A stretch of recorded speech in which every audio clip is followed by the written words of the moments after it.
Hey everyone. Hey Ivy. Hey Love Queen. Hey Dimples Dior.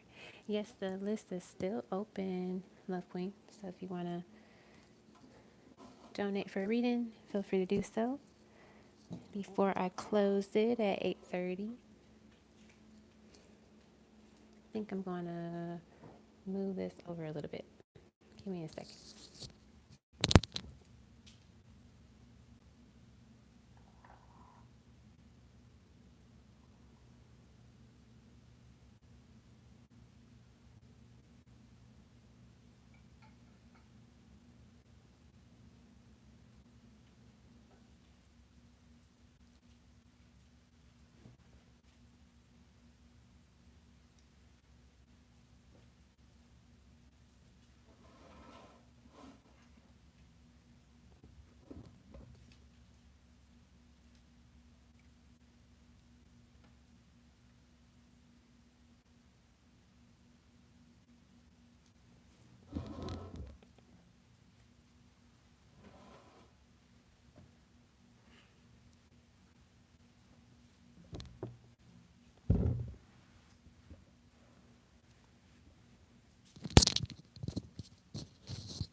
Alrighty. I think I'm all set.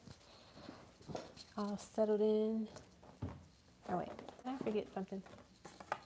I got the charms, I got the letters, I got the cards, I got the pendulum mat.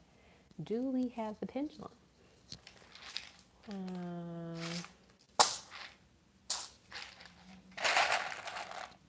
we do not have the pendulum. Where is my pendulum? All right, give me a second.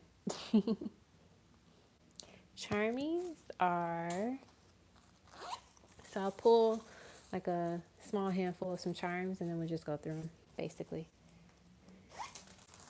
Yep, something fell. I'll get it later. All right, let me go find my pendulum.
All right, I am all set.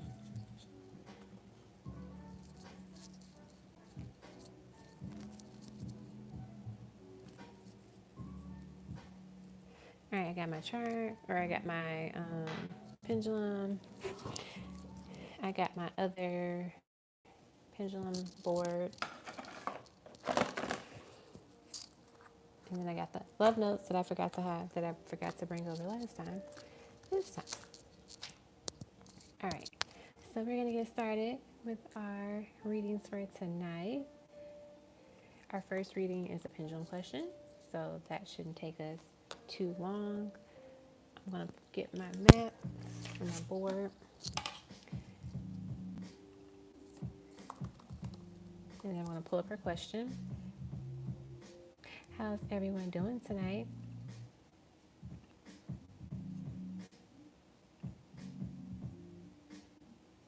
Okay.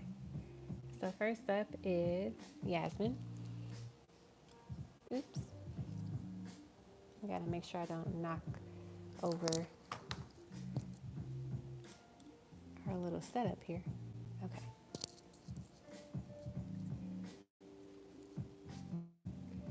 All right.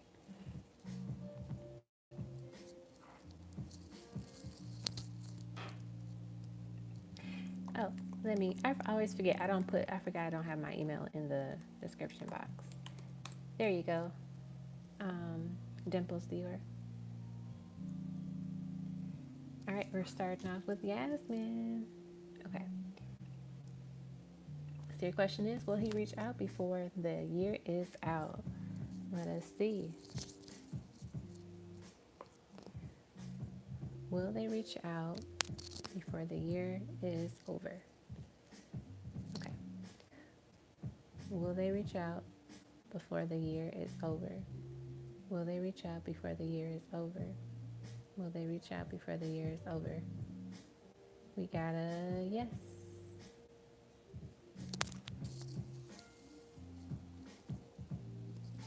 Yeah, this is my new one, Molly Meep. I don't know. I showed on my last one, but I don't know if you were there when I first displayed it. It was like at the very beginning. But yep, this is my new one. I got this one, and then I got another one, a little smaller one. It's like if I travel and want to do like readings for people, I'll have like a small version. Hey, Rick, happy summer. Hey, Jenny.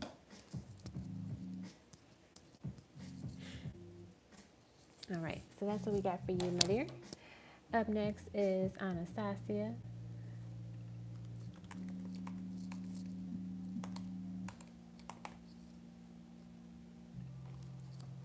Let me make sure I don't hit the, maybe I can put this up, see if that helps. That doesn't do anything. Oh, that helps a little bit. All right. Love notes, as usual. I have my charger and my iPad this time.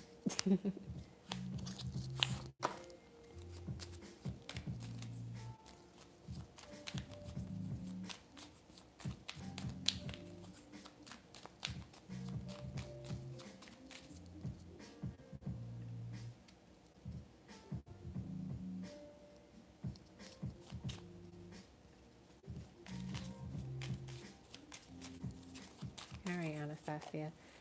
We have, please don't cry or be sad because of me.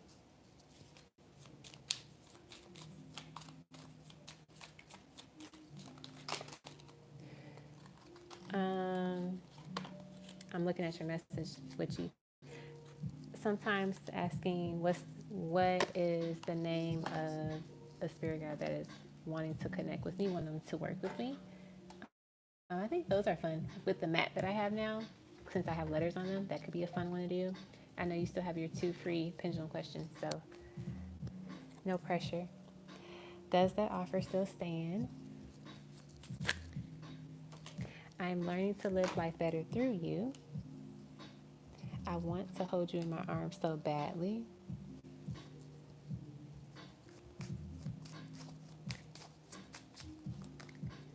We have, we will be together again. The sound of your voice lingers in my mind. I'm plotting my next move towards you. Get ready. Let's get another one, and then I get a smaller one. I'm in a better headspace now. And let's get some of these guys.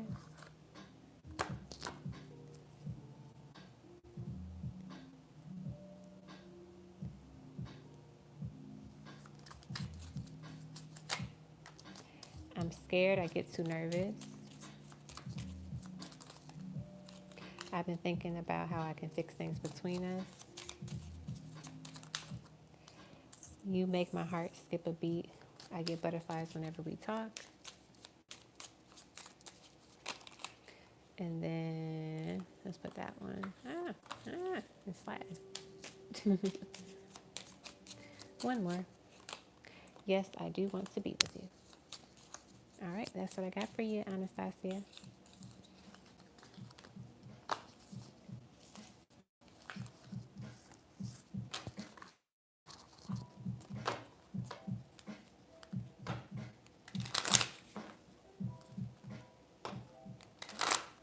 You're welcome.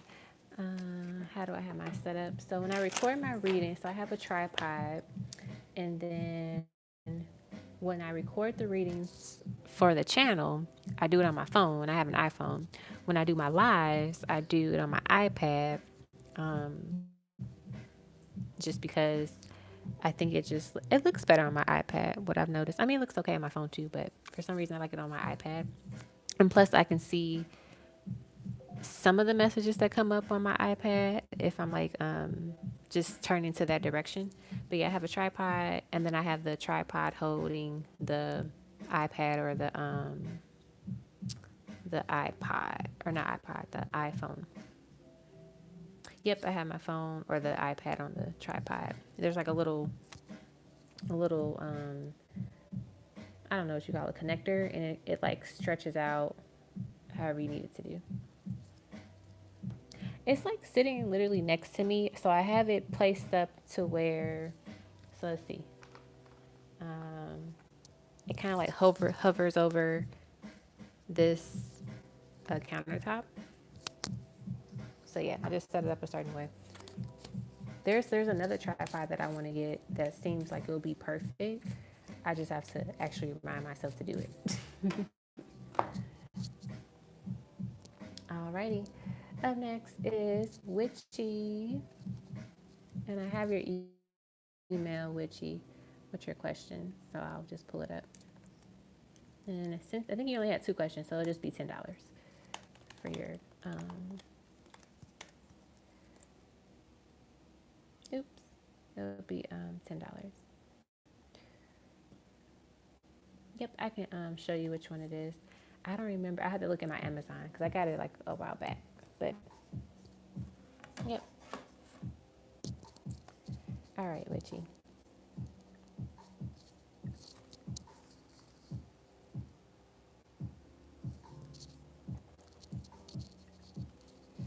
Your question.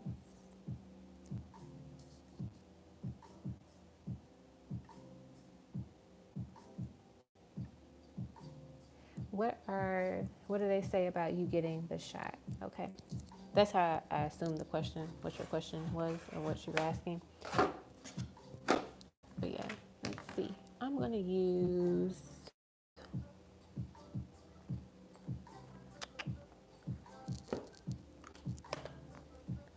these for that question. Or maybe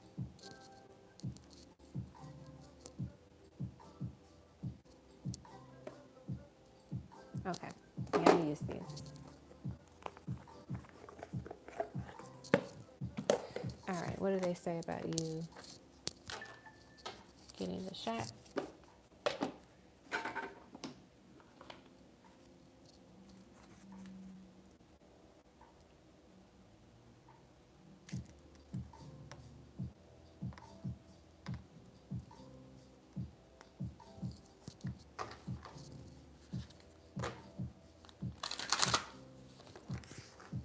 Love Queen, I just saw your email and I just read your question. I'm so glad you had that question because it is a reminder for me to do something that I was supposed to do a very, very long time ago. All right, this is for Witchy. What do you guys have to say about her getting the shot? 4 of Cups,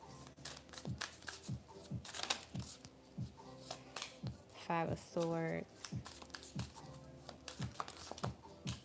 the Magician,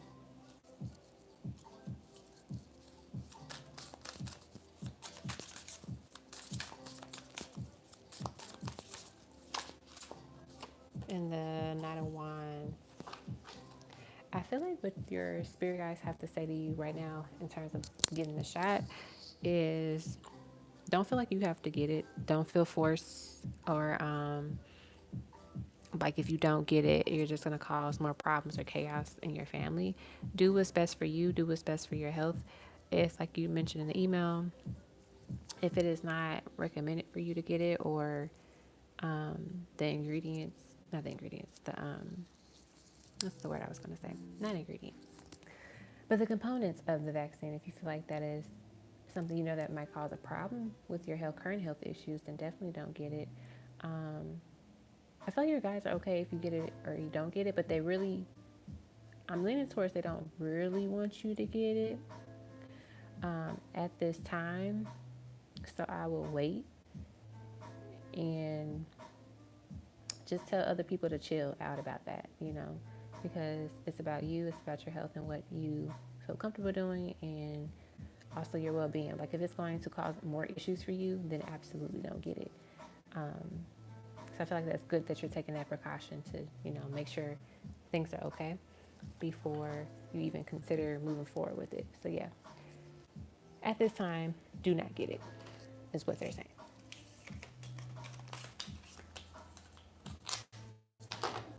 All right, and then the second question was like about your dream and your ascension. So let's see what's going on. Are you going through an ascension? About the dreams.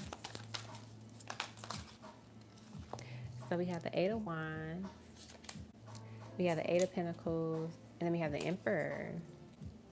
You are leveling up to like the spiritual ascension that I'm feeling right now. I think that I love in this one, the Eight of Pentacles card, how like the pentacles are like connected together. I feel like in this card, they're basically giving me this vibe of you are going to get all of the missing pieces to the puzzle, and then you're going to be able to put the puzzle together finally. So maybe you have a dream, it doesn't make a lot of sense at that, like when you first wake up, then you have another one that doesn't really make sense, but it's like once you have the certain amount of dreams that you're meant to have that is so crazy how my phone just randomly fell. It was perfectly fine. Once you have all of the dreams that you have to have, you're going to be able to put the puzzle together, right? You can't put a puzzle together unless you have all of the pieces. I got your Cash App, Maya. Thank you. I'll add you to the list. Let me do that now. It is Ivy. This deck is like pretty inclusive when it comes to just all type of communities and ethnicities. It's just very diverse all around.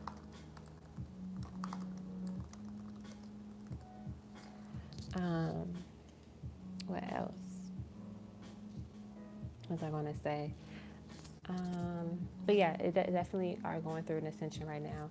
And also too, if you've been trying to understand something in terms of like from your spirit guides, from your ancestors, they're definitely communicating with you and opening up those vessels and those ways for you to connect more and communicate with each other. And you know that the Lionsgate, the portal, August 8th of every year is going to be happening soon. So I feel like they're preparing you for all of the communication and the messaging and the downloads that you're going to receive as well. So definitely use this time. It's kind of like your prep period to just pay attention to the dreams and also what you're receiving mentally, emotionally, physically, all of that, because they're communicating with you. So you are leveling up into an ascension, but also you're deepening your ability to connect with your spirit guides, especially like your mother is what I'm hearing too. I also get that either the next dream that you're going to have, or in one, maybe I'll say probably within the next 3 or so dreams, you're going to get a message about your future spouse. There's like a masculine energy here that's going to show up. I don't know if it's going to be them per se coming up into your dreams, or it's just going to be like your spirit guides telling you about this person, or like giving you information about it. But yeah, definitely in order to continue to attain your inner wisdom and to understand it, you must pay attention to your dreams and continue to work on understanding them more, and just jotting the information down when you do have the dreams, because we typically forget them once we wake up, you know. Hey, Gloria. The list is still open. You got 6 minutes left. You got 6 minutes left.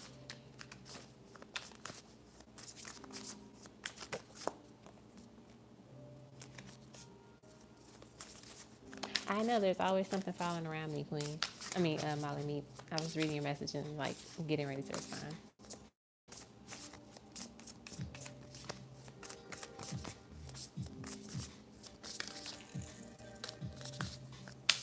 All right.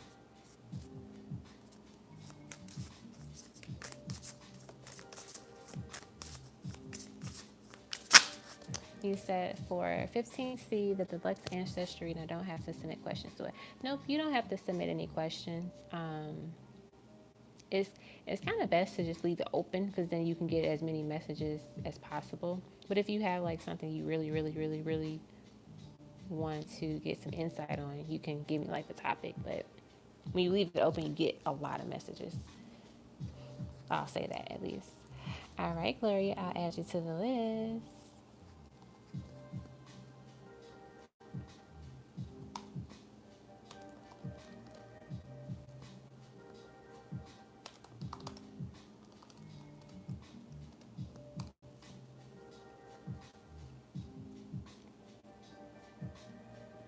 All right, that's what I got for you, Witchy.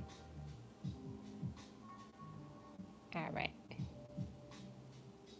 Now let me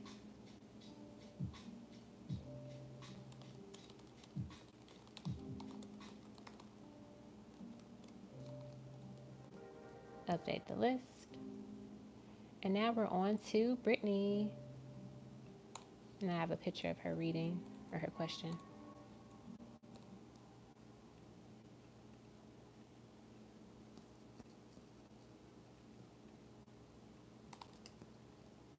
Okay. Let me get my phone. Where's my boyfriend?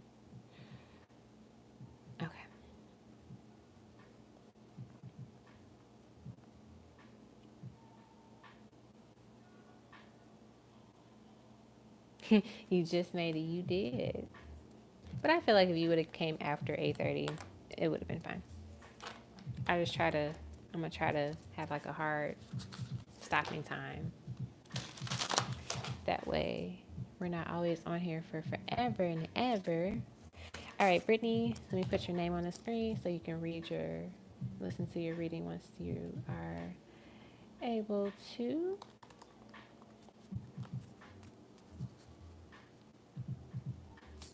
Okay.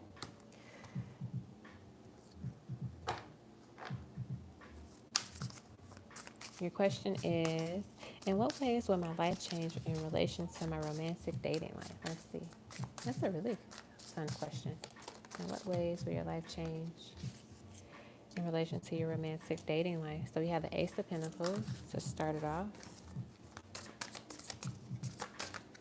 We got the Devil. We have the Eight of Wands. We have the Ten of Cups.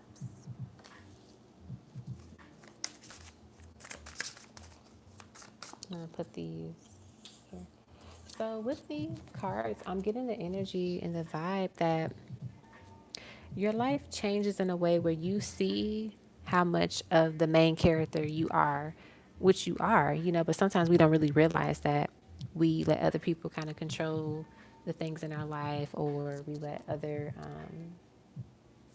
like societal pressures kind of influence us to make certain decisions. But it's like now you're taking the lead on who you want to date, who you want to be around, who you want to share your energy with, right?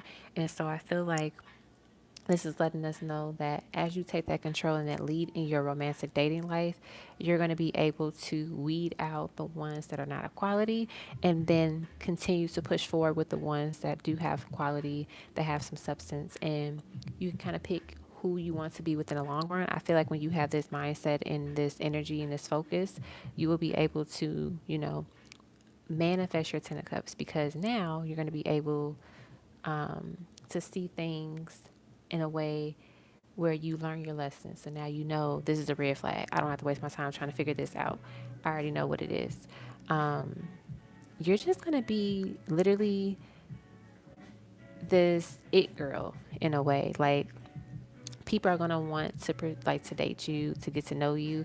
And it doesn't mean like you have to give everybody a chance, but it's more so saying like you're going to be so popular in this it girl when you put yourself out there and start dating, that you're going to probably want to feel like you have so many options, you don't know what to do, but also you're going to like it because then you get like a nice caliber. And you know, you get to decide like, oh, okay, I do want to date someone like this, or no, I don't think I want to date anybody like this. I might have thought I did, but now I realize I don't. So you get like a nice, you know, diverse pool to choose from, which is nice when it comes to dating. So yeah, I feel like your love life is definitely going to push you more to see yourself as this main character, as I mentioned before, and also let you take control and take the lead of things in your life, not just for romance, but just like in life in general. Okay? So that's what I got for you, Brittany. All right, Dimples, let me add you to the list.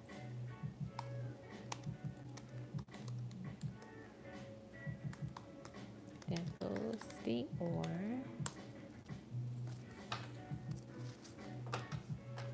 So I'm gonna close my list now. So I should put that in the next thingy, so people know it's closed. And then if I feel up to it to have more readings, I'll do that. But now I'm gonna say closed.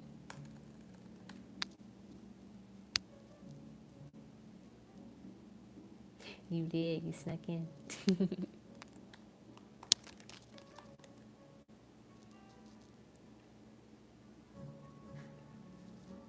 List is currently closed. All right, up next is Leo Sunchild. All right, I guess I can take your name out now.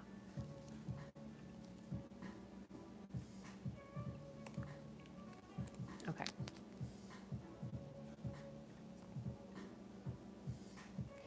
Leo Sunchild.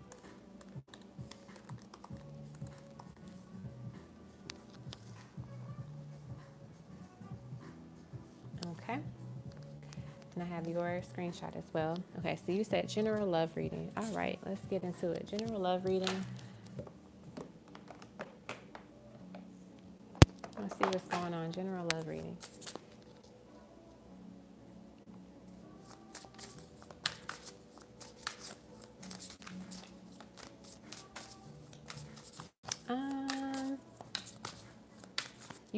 You don't have to ask them now if you don't want to, Itchy.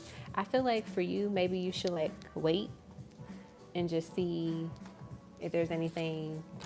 Like, let's say you have a dream and it's like something small you just want to bring up. You can use your question for that. Your 2 pendulum questions for that. You can say like, oh, in the dream, was it my mom that was trying to connect with me? If you saw like a woman, but you couldn't make her face out or something like that. Or you can say like, I don't know.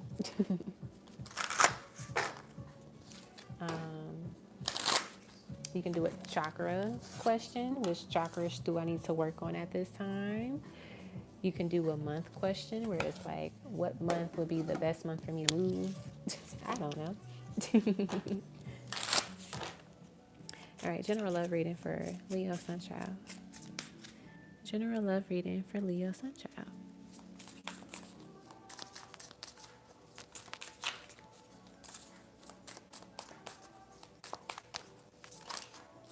We have the 10 of Pentacles. We have the Tower. They want me to stop there. I'm going to get my other cards, though. 2 of Pentacles.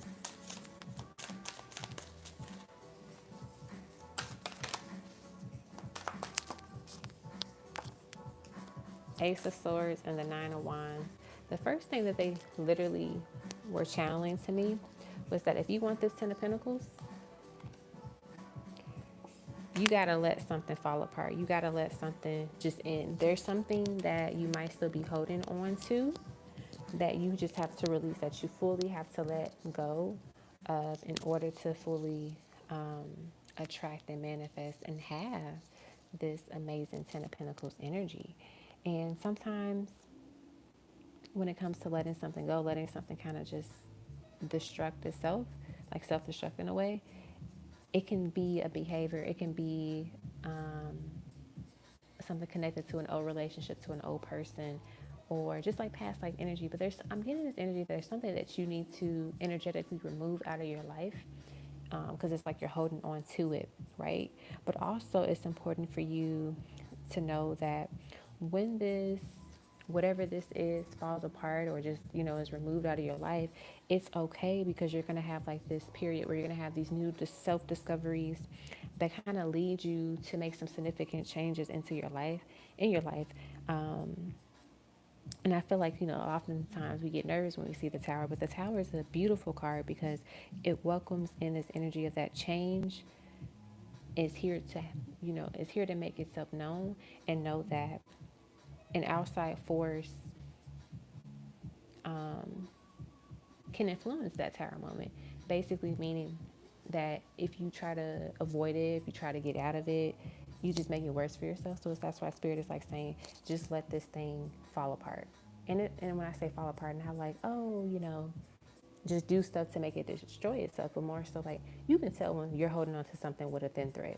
You can tell when something is just no longer giving what it's supposed to give. You know it, you can feel it. And so let that thing go away. Just remove it, let it be gone. It wants to be free. And I feel like the universe is telling you to let it be released so you can enjoy this Ten of Pentacles that you've been wanting. Two of Pentacles, Ace of Swords, Nine of Wands here. I feel like there's just something you've been going back and forth in your head about when it comes to letting this energy, this person, whatever this is, go. And so Spirit is saying, if you want this Ten of Pentacles, you have to be discerned and you have to cut it out and get rid of it and let this change happen. Let this ending happen so you can enjoy your Ten of Pentacles. If you don't, you're going to always be at that Nine of Wands energy where you're never at the 10. You're never, completed the cycle. You're always going back and back in circles, basically. So that's just like the key message that they wanted to say right now. So let's get you some more cards about, let's say, you do the thing that you're supposed to do. You release it, you let it go. Now how your love life is going to look now. Let's see. I'm going to get some of the tarot cards, and I'm going to get some of my oracle cards to go along with it. Oh, look at that. We got the Page of Cups. You see how happy she is? She looks very, she looks peaceful. She's excited. She sees this fish coming out of her cup, but also she's enjoying her space now. Her heart feels full. Her heart feels relaxed. Let's see what else we get. We have the Six of Pentacles. I feel like that's the energy of you meeting your match. I'm hearing them say you met your match. Someone that's willing to give and give more than what you give to them and what you have given to others. Like you want someone that matches your energy. Like if you are a loving, giving person, you want someone that's just like that. Next is the Page of Wands, and then the Fool. I feel like maybe there's something also connected to your childhood, to just the inner child in you that wants some attention right now. And I feel like it just goes back to that when you release the things that no longer serve you, you feel more at peace. You are able to welcome in, beautiful people into your life that are genuinely honest and caring and loving. And I feel like once you talk to your inner child, you'll get a better understanding exactly what it is that you want when it comes to love and also just romance. I'm also getting for your general love reading, it's important for you to communicate from the heart and through the heart. I feel that writing about love, reading love, romance novels, enjoying your favorite love songs or love romantic movies, do that, because that's going to help you also see that even though it's a movie, that love exists, right?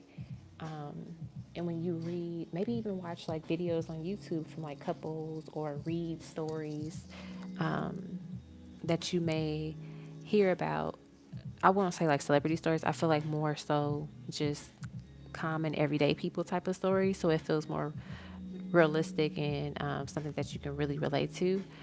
And just listen to their stories about love and feel love, like be in love, if that makes sense. And when you can be in love and not actually be in love with a person, like a person you know. Being in love is like, loving where you are in your life, loving who you are, loving the people that are around you, and knowing and trusting and believing the fact that your true love, your true soulmate is out there, ready to come towards you. And often we say like, oh, your true love's out there waiting for you. Like, they're not even waiting for you. Your true love is ready to come towards you. Like, they're ready to find you. They're ready to meet you. And so that's what I feel like Spirit wants you to do, to get yourself excited about that, and feel that energy so that you guys can meet and have this new beginning together. That's what I'm getting here. And let's say, you didn't specify if you were like currently seeing someone or not. If you are currently seeing someone, this could be that wake up call for you to like make that decision to just let them go, because they're holding you back from your Ten of Pentacles life that you deserve.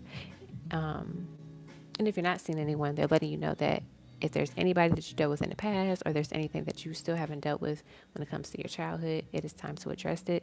That way you can release it and welcome in this beautiful energy to manifest your beautiful Ten of Pentacles with your amazing soulmate. Okay?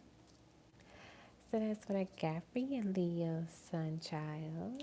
I hope that was insightful and it made sense. Oh, let me give you some of my oracle cards. I did say I was going to do that for you. So let's see what we get. Get a couple more cards for you. So we have forgive. Look at that. Forgive and heal. As you forgive and heal, your love life becomes brighter and healthier. I feel like that's the main message here, is that there's something within your heart space that needs some clearing, that needs some healing. And so when you release that and just let yourself feel it and embrace it, then you're able to move forward.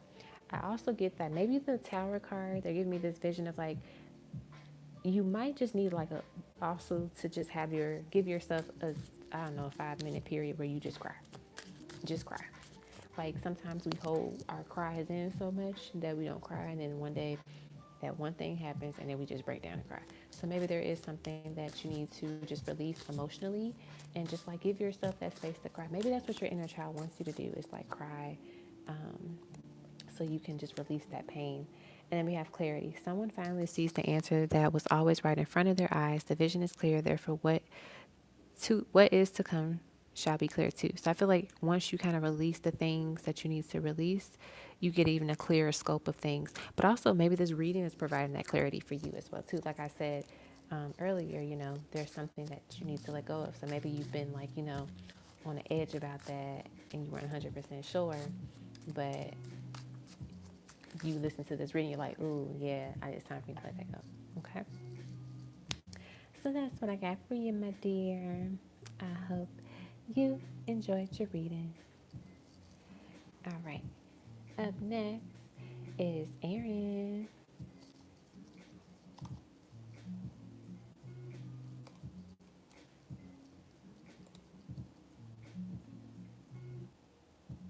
All right. I think I might have a slide with, I got a slide with your name on it already. I try to keep the regular slides on my little PowerPoint, because I have Erin, Rosalie, Jenny, Molly, Mead, Anastasia, Markeisha, Kanae, Love Queen, Aisha. All right, let me pull up your thingy. All right, we did that one. We're gonna do, here we go. Tara, what are some cons about the lady I'll settle down with? The cons from the pros. The cons from the pros and cons. Yep, I got it. What are some cons? What are some cons?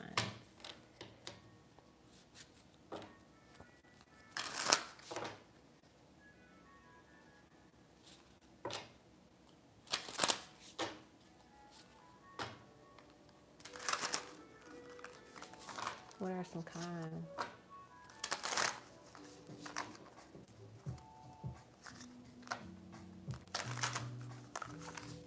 What are some cons?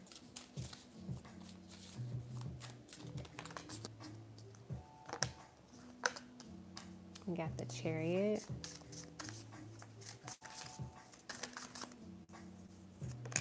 We got the Queen of Wands.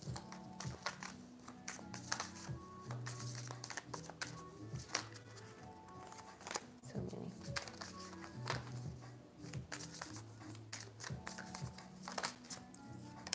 We got the Hermit. And then we got the Ace of Cups. Okay. So for the cons, I don't think like these cons are really bad or anything. But these are just things that, you know, they want to just mention. So the first thing that they mentioned to me when it came to your question. So we got the Chariot, the Queen of Wands, the Hermit, and the Ace of Cups. The first thing that they really want to call out to me is that this person loves animals. They might currently have a dog and a cat, or when you meet, they'll have those two animals, but they're really big on animals. And I know sometimes some people don't like animals, or they're like, they have nothing against them, but they're not as affectionate or loving towards them. This person is very affectionate and loving towards her animals, her pets, and just like animals in general. And so it's not a con, but it's like, it's like they're saying that this is something to be mindful of. So let's say you're okay with dogs, but you're not like, oh, I love them so much, I'm going to do all these great things with them, but you just like, you cool with them. Be mindful of that. She loves her pets so much. And so if you are reserved with it, it might hurt her feelings sometimes. But I just feel like her animals are big. Like they're a major part of her life. And maybe that's what the con is. What they're saying, why it's in the con section, is that she had difficulties with people before that didn't like that. They didn't like animals like that, and it was always an issue. So if you love animals, you know, you don't have to worry about it. But just know that that's what she's bringing to the table. Her pets are her babies. She loves animals. Those are her babies. She could also potentially be a vegan because of her love for animals. So that's something that could be, I won't say like a problem, but more so like some people, they'll push whatever they believe and what they practice and what they do onto people heavily. So, you know, let's say you're eating, I don't know, some chicken. She might say, did you know that chicken? She might do that every now and then, but I feel like if I had a conversation about it, she won't be aggressive with it. But that could be something she brings up. Because I know some people just like will try to bring it on you heavy. So yeah, that's the first part of like, I guess the con. But like I said, if you are okay with animals, you know, or a vegetarian vegan lifestyle, it shouldn't be a problem. But I think that was something she dealt with other people that became a problem. So she could be on a fence with that. Like when she meets new people, she's like, they probably not gonna like my dogs. But then you're like, oh, I love your dogs, and then it works out. All right, cons. She is. It's interesting. I don't know why I'm getting Gemini vibes with her. So I'm either getting her rising or her moon is in Gemini. I'm getting some Gemini energy for some reason. But I feel like she's a socialite, but then she's also, what do you call it? She's an extrovert, introvert, or something like that, where you're an introvert, but you still can be socially and outgoing, if that makes sense.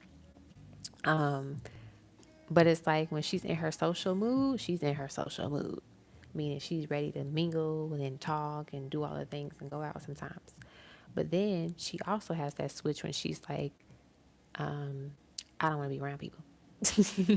I just want to be by myself. I just want to be with my boo. That's it. So that's not necessarily like, I feel like the cons that we're getting here are not like deal breakers. They're just like, hey, these are some things about her, you know, going in that you can prepare yourself for. What else? Ace of Cups here.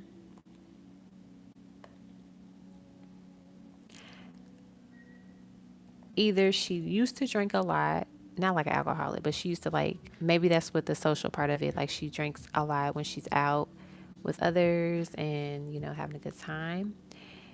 So that might be something where you're like, I don't really like people that drink that much or whatever. But I think she just drinks a lot when she's out with friends and like, you know, in the social light is what I'm getting. And I feel like that could be a discussion later, you know, when you guys talk about it, but that's just something to be mindful of. It's not like she just drinks a lot when she's at home. She just does it when she's out. And maybe you got to watch her sometimes like, hey, that's your third one. Because I feel like it's not necessarily like, oh, she just loses herself when she drinks. It's something about her health. Like, it might do something to her that you know you don't want her to experience. Like for me, I don't, that's one reason why I don't drink really, like ever, is because certain like liquors, they kind of inflame my joints, especially my wrists. So that's why I don't drink hardly ever. So that she could experience something like that, or where it just does something that's annoying for her body. So that's important to, no, not necessarily nag her about, but just remind her like, hey babe, you know, like let's have our last drink. Like do it in a cute, flirty way, so she knows like you're not trying to control her with her drinking, but also being gentle with her. Because I feel like if you come with a gentle approach, she'll receive it better. You know, if that makes sense. But yeah, that's what I got. Like it's nothing like, oh my gosh, watch out. It's literally like um, stuff she may experience from other people, and it's just like bringing it up here, so you know. So if you like animals, you'll be fine.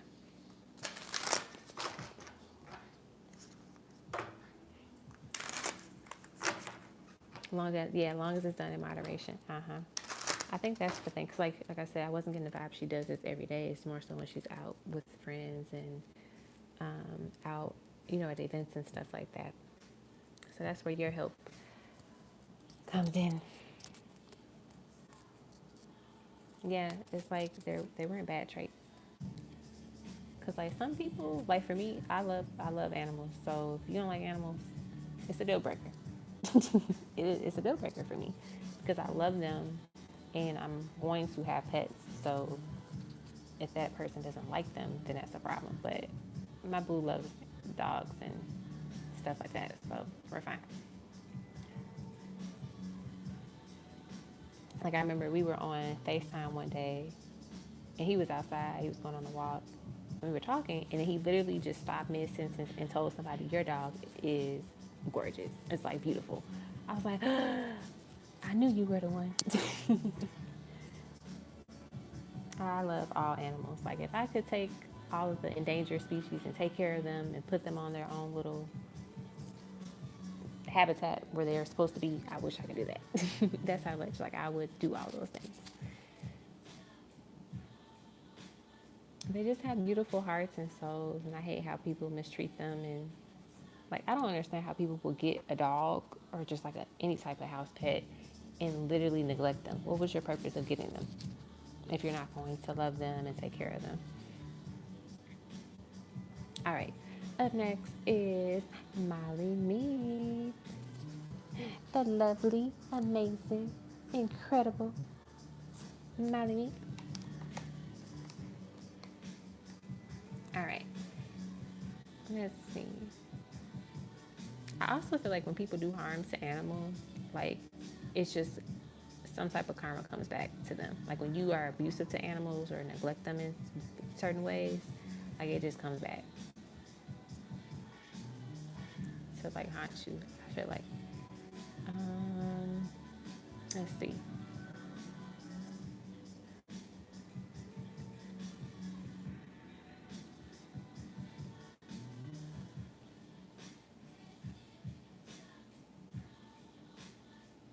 All right.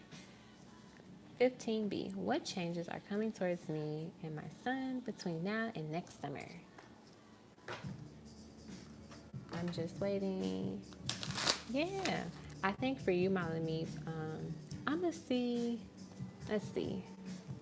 What day is it on? Because I think it was like 2019. I did the little the Lion's Gate ritual thing with the candle and stuff. I think it was 2019 I did it. I think that's when I did it. I'm gonna try to do that again this year if it's on. Ooh, it's on Sunday of this. year. So maybe I'll try to do my live on Sunday, because I remember I did it on the live. I'll either do it, or I either have a live on Saturday and just do something on Sunday for it. I'll see. But I think that would be nice.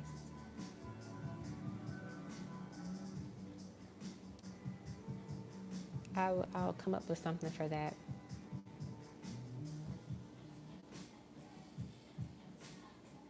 I know I have like a session as well too. But yeah, I'm gonna think about that.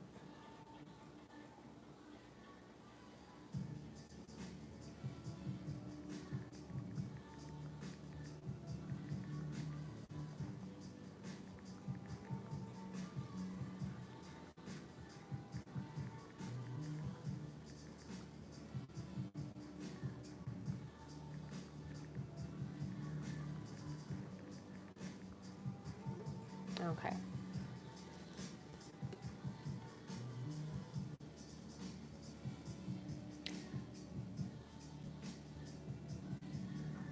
You're welcome, Leo Sunchild.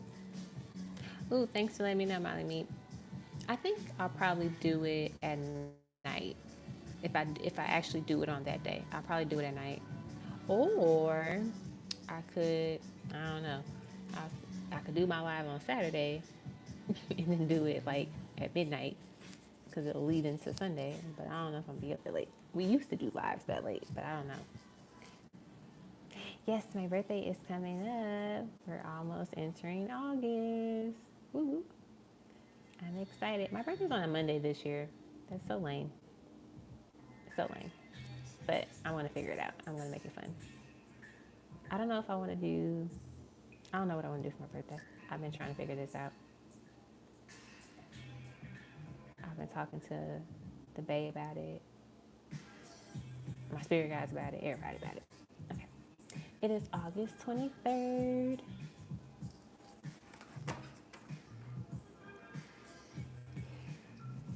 All right, back to your question, Molly.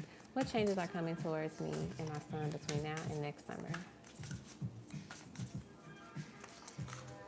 King of Swords. We have the Ten of Swords, nice. And then we have the Ace of Cups.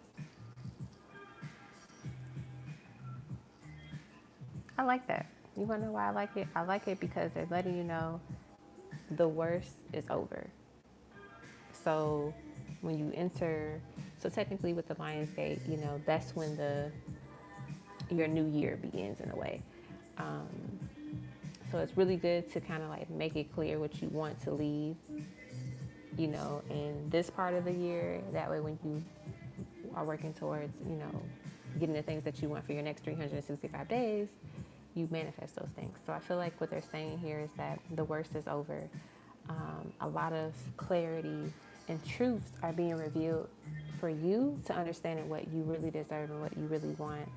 It's like you know it now, but I feel like you even get a clearer picture of it. And that's the thing. It's like, you know, sometimes we're like, oh, I know exactly what I want. And then when you get it, you're like, oh, I don't really want that. Or you do know what you want and you do get it and you're like, yeah, this is what I want. But as you grow and as you know, heal and become a better person and a better version of yourself, you really start to see more and more what you deserve and what you want. So that's the key thing about that. But yeah, that's the main thing is that the light was always shining in a way, but you may have not seen it. You know, you may have not been able to really see it the way that where it shines so brightly, where you knew it was a light. So you might have like a little spit. But now you're going to get closer and closer and closer to that bright light. And it just shows you that you're on the right path. You've been doing the things that you were supposed to do. It wasn't, you know, unnecessary. It wasn't worthless. Like you're actually doing everything that's supposed to get you to where you're supposed to be. Let's see what else we get. Hey, Deb. What else?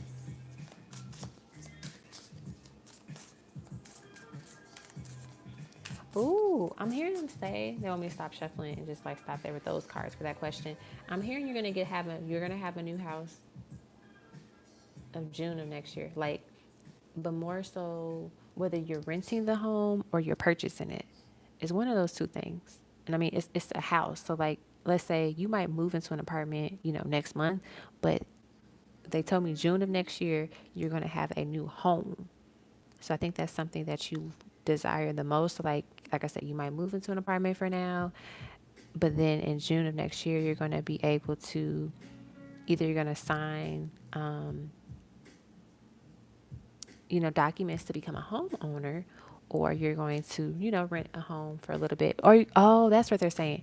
Rent to own. So that'll be, you're getting a house basically. So rent to own, where you pay your rent in the house, but then that some of the I think part of the payments or whatever, goes towards you being able to own the home. So that's what I'm getting with that. That's why they wanted me to stop, because they were like, those were the main things. So that's exciting. Home ownership. I feel like they're saying you'll be the first to do this in your family, or like either the first to do this so young, or the first to do this just like period. Which is always exciting, because you're breaking, when you do things that have never been done in your family, you break cycles that way too. So that is going to be epic. So definitely, save as much as you can while you can, because it's going to be so beneficial for you in the long run. I also feel like they're just giving me this whole setup, this layout of like things are working in your favor. So there might be a program you're eligible for to help cover the down payment or some closing cost fees. Like, there's going to be so many doors and blessings that just happen. You're going to be shocked. You're like, did I even pay anything to move into this house? I'm literally keep getting all of this grant money or all of these gifts and blessings and stuff that allows me to pay and take care of everything. So that's the big thing. So that was beautiful. All right, next. What are Leroy's current thoughts and feelings towards me? I really want to know if reconciliation will ever take place between us. Let's see.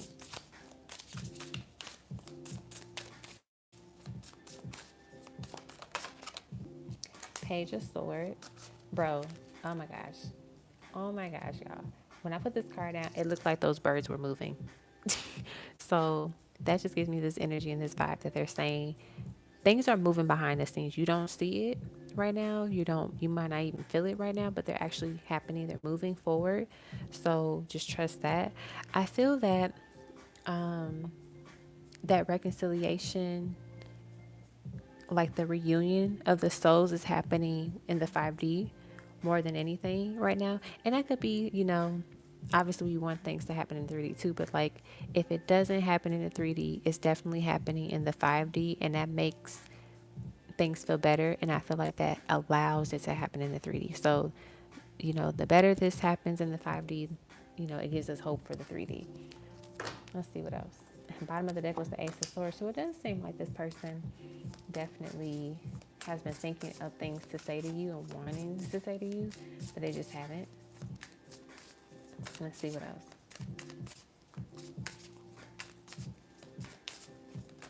What else?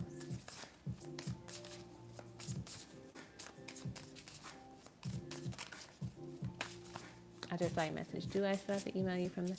Oh, Deb, did you not see your reading? If you sent me something last week and you sent me the question, then I probably did it in that live. If you did not send me the question, send it to me now. Because I feel like there was somebody, I think it was you. I couldn't do your reading because I didn't have a question, or I didn't have like any info on like what to do for it. So if that was you, definitely email me now or put your question in the chat.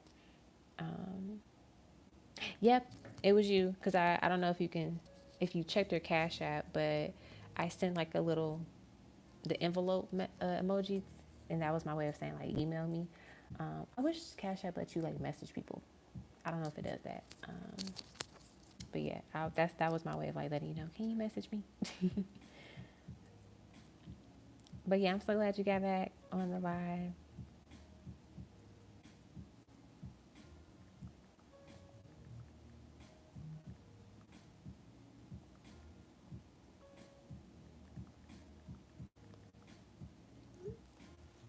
Okay.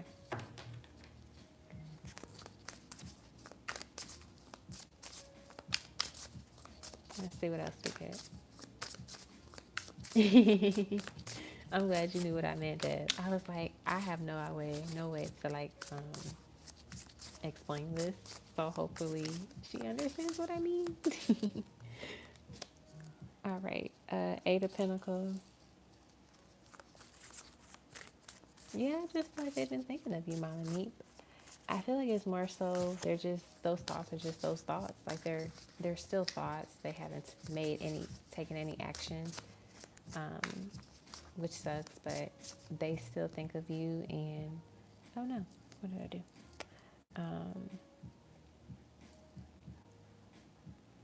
I want to talk to you. Like I probably tell this story often. I used to tell it often as an example. For readings for people, but I would say like there was a time where my twin and I didn't talk for like a while, and when we finally like met up and just talked about everything, I was like, why didn't you just reach out? Because he was like, I wanted to talk. He was like, I just wanted to talk to you and let you know how much I was thinking about you and all of the things that reminded me of you and blah blah blah. I was like, why didn't you want to reach out? Or why didn't you just reach out? He was like, because I thought you would be mad at me. I'm like, you didn't think I would be even more upset by you taking longer to reach out and talk to me? He was like, no, I didn't think of it like that. I was like, yeah, that doesn't make sense. But I think just the other side, they think differently, which is funny. But it's like, I feel like that's what he's in. He's in that space of like, I want to say something, but she probably don't want to hear from me. Like, that's the thing. And I feel like we all do that at some point in our lives, whether it's just like an old friend, like we wanted to reach out to them for a while, but we kept forgetting to do so. And then we think about it like, oh, they probably don't even want to hear from me anymore because I took this long to say something. And then we keep delaying it. But it's like, if you just reach out, it won't be a problem. Like, it probably won't be as big of an issue as we make it. All right. And then your pendulum question is, where'd it go? I lost it. Where did I put it? Oh, there it is.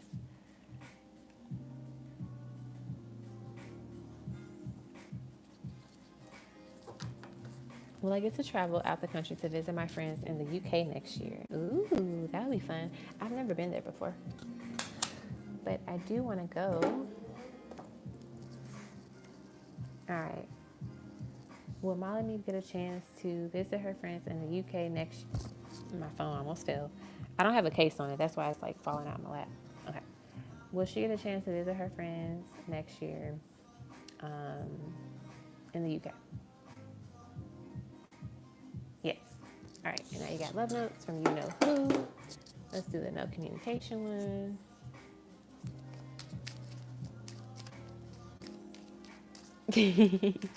I know. That's literally what I said to my twin, Molly Meek. I was like, bro, I would have loved to hear from you during that time. Stop thinking backwards. All right. We have parts of me are broken. I'm afraid that I might hurt you if I show you them.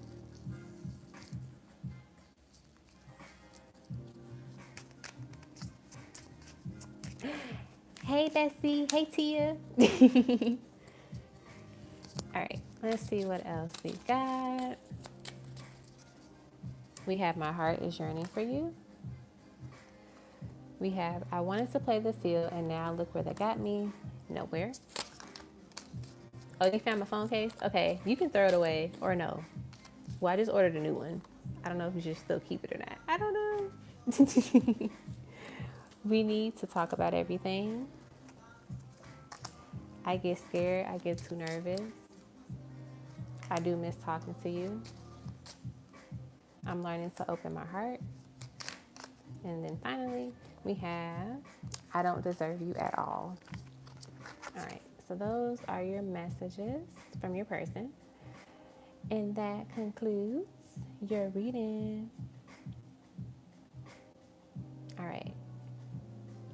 Up next is Tiff Tiff. You're welcome, Molly Meek. All right, Tiff. All right, perfect, Deb. Let me put you on the list so I don't forget. And now, if you ever forget to send your questions again, I have your email on file, so I can email you. All right, up next is Tiffany, or Tiff Tiff.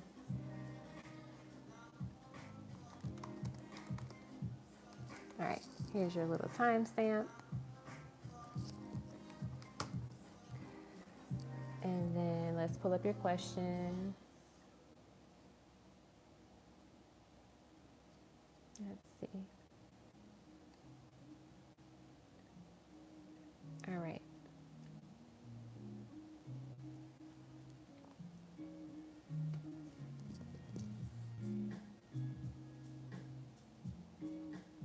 Or actually, let's do this.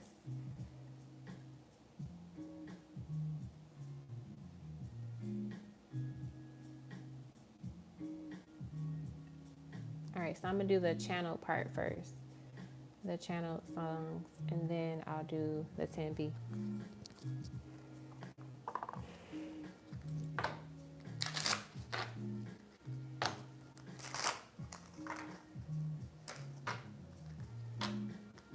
So I get some cards from my Black Hollywood Romance deck. So we have Make a Move. The time is now. Someone is planning to take action, or it's time for you to make the move. I'll tell you your channel songs once I get the cards out as well.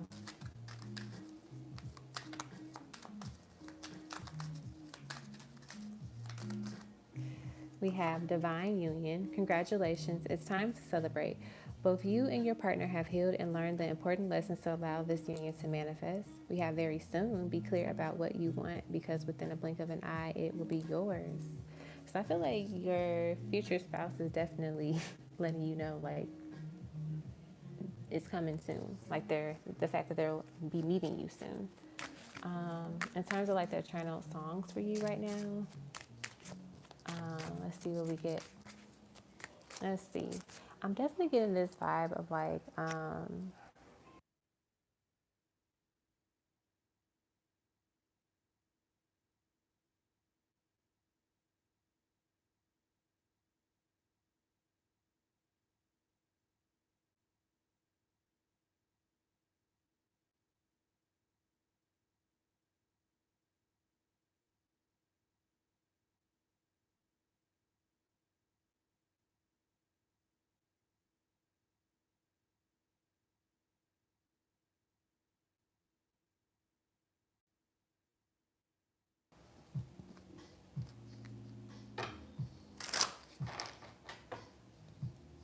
something really weird just happened on my computer. Okay, so I don't know if you heard this, but we have attraction. Your captivating energy makes you attractive. Wear confidence well. Listen and reflect. Sometimes what a person needs is not a wise mind that speaks, but a patient heart that listens. And then family and friends. The support of family and friends may help strengthen this connection. And so, in terms of channel songs, the first song I heard was "Diary" by Alicia Keys. So if you don't know these songs, just write them down, and you can like listen to them on YouTube, or like just look up the lyrics to them. I'm also hearing, what is that song? Let me see. I have to look up the lyrics. It's called LTD, or it's called Love Ballad, but the singers are LTD featuring Jeffrey Osborne. I love that song. That's a really nice song.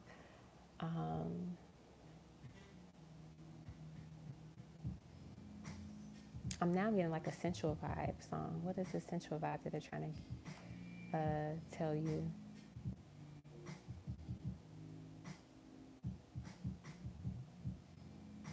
It's a male singer. I'm trying to get the lyrics. It's like they're humming it, but look, when it comes to trying to figure out the songs, when I have to hum it or get the beat of it, it takes me a minute to understand what it is. As my bestie should probably know, if she's still in this chat.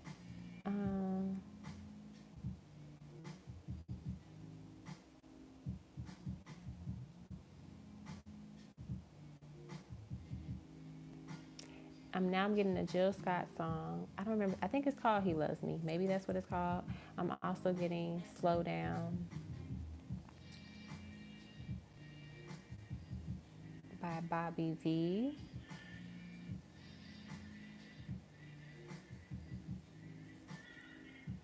But yeah, I feel like it's one more, but I can't. It's not coming through right now. But if I hear it or if they give me the insight on it, I'll definitely say what it is. Hello, Cristobal. Um, you know what? You can donate if you want a reading. My list is not too long right now, so that's fine. So now let's get into your other reading. So let's do your love notes first. So let's see what your future spouse wants to say to you at this time. What does your future spouse want to say? Oh my gosh, will you marry me? This person has very strong energy, like they are right in your face type of energy. But their presence is welcoming, it's inviting, but it's also strong. Like they are a leader. Like they can demand a room's attention, but it's not because they're like overly aggressive in like the way that they speak to people, but it's more so their energy is just very captivating and it makes people want to pay attention when they enter the room, when they speak. Next we have there's a song that reminds me of you. I listen to it and think about you. So even you haven't met this person yet, you can listen to songs and just be like, ooh, this is how I want to feel when I'm in love one day, or this is how I want to feel when I'm with my husband or with my wife. So I feel like they listen to certain songs and they think of like, what things would feel like and be like. Next we have, I'm plotting my next move towards you, get ready. So I feel like they're letting you know that when you guys meet, when you guys, start dating, they're going to make sure that they put that effort in and that they let you know, like, hey, I want you, and I'm going to make sure you know that. Let's see what else we have. You are my answer prayer. Let me get the other deck. And then we'll get on to the intimate side of your reading.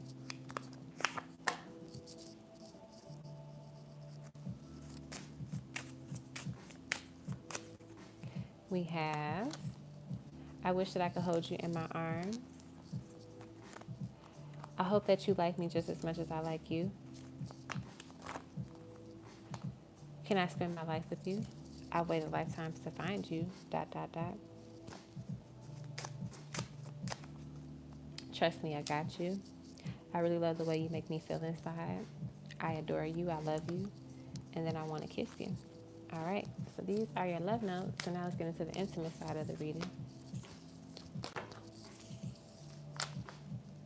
I feel like my best friend always comes into my readings when I get to like intimate readings.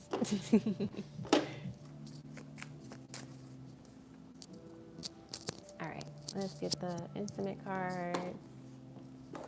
If y'all are still watching, this is the other type of thing that I do for reading. All right, let's see what your future spouse wants to say in terms of the intimate notes. We have, I love how your lips fill in mine, number 28, Aries, Leo, Sagittarius. You are so beautiful to me, number 51, Virgo, Taurus, Capricorn. I'm going to make you scream my name. The neighbors would know it for sure, number 33, Aries, Leo, Sagittarius. The fire we make can light up the world, number 43, Aries, Leo, Sagittarius. I want to kiss and lick every inch of your body, or inch of you. My tongue is craving your body, number 13, Cancer, Scorpio, Pisces. We have, I like it a little rough, number 19, Aries, Leo, Sagittarius. We have, I want to make love to you all night long, number 9, Virgo, Taurus, Capricorn. And then let's get one more. They have strong fire placements.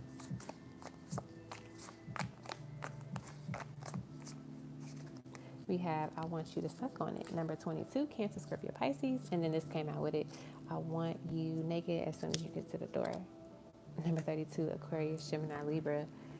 And it's funny because I lost the card, but when I was shuffling, this card was like kind of sticking up.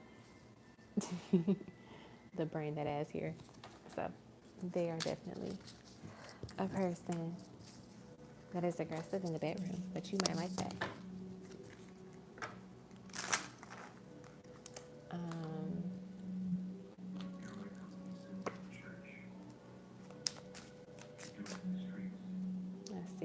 anything else that they want to share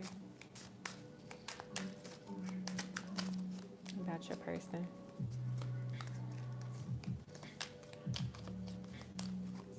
In terms of intimacy, we have vivid dreams.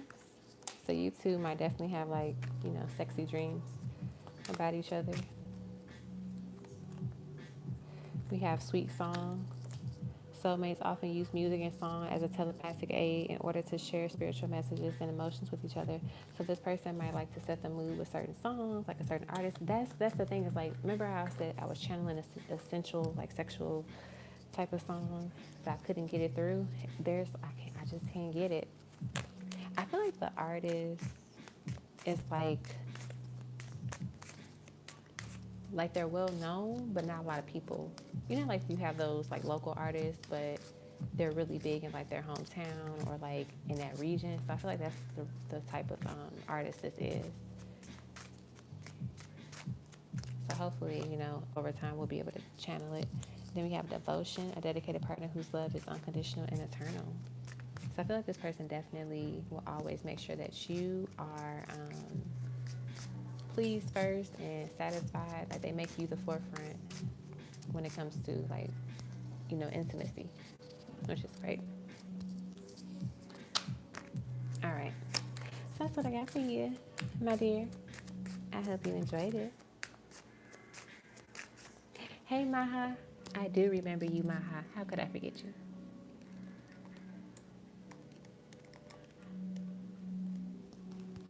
All right. Up next is, let's see.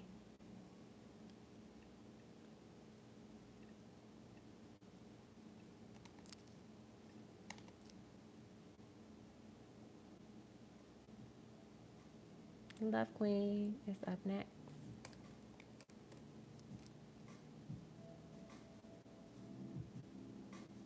Ooh, your birthday is August 25th. My birthday is August 23rd, my Virgo sister.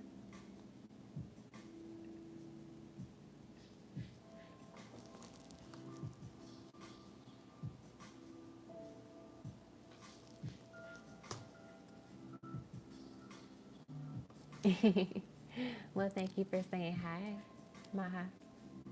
All right, Love Queen, let me pull up your question. Or you said question. Okay. So the first one is, how are my feathers doing? I had a dream about big feathers, and one of them was long and blue. I can't remember the color of the other one, but how are they? Will they come together? Will they come together or one at a time? Let's see. How are they doing? How are the babies?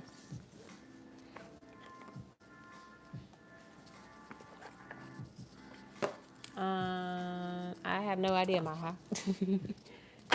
I'm still trying to keep the schedule of Thursdays and Saturdays, but so far I've just been doing the weekends, but we'll see. All right, how are they doing?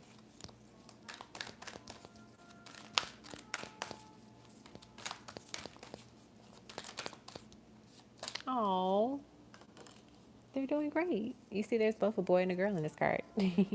They are doing great. So I feel like also they're gonna come together, like, you know, come into the world together. So twins. Let's see what else. The High Priestess. I feel like they'll come in your life once you graduate or complete something, whether it's a certificate program, a course, something. Whenever you complete this next level in your life, that's when they're going to enter. That's when they're ready. Because I feel like you will have the time to like handle them and manage them, you know, because you don't want to do it when you got like 50 things going on at once. See, Judgment card. It's something about you when you go into the next phase of your life. That's when they're going to come in. Let's see what else we get. The Six of Wands. So whether it be connected to like your career, your job, like things just are, you know, sometimes when we hit a certain milestone, we're like, okay, now I'm ready to, you know, prepare for children. Now I'm ready to settle down. Now I'm ready to do this because I did what I needed to do for myself first. So I feel like that's big for you. You want to make sure that you accomplish your goals first before you start, you know, thinking about adding more kids to the family, thinking about doing all this other stuff, right? And that makes sense because, you know, you have your son now, so you want to make sure that you get your stuff done and that he's taken care of. That way when the new ones come in, you can give them that same energy, right? That's how I look at it. And so they're letting you know, like, they're fine with you handling your business and doing what you got to do. Oh, and at the bottom of the deck was the Empress card. See? They know what their mama doing. They know that you handling business and getting everything done. All right, your next question is, okay, I don't know what's wrong. So I'm heavily trying to work on cleaning my business. So I had it work to write some songs I was offering to. Ooh. No, what's wrong? Ooh. That's nice. Let's see what we get. Hold on one second.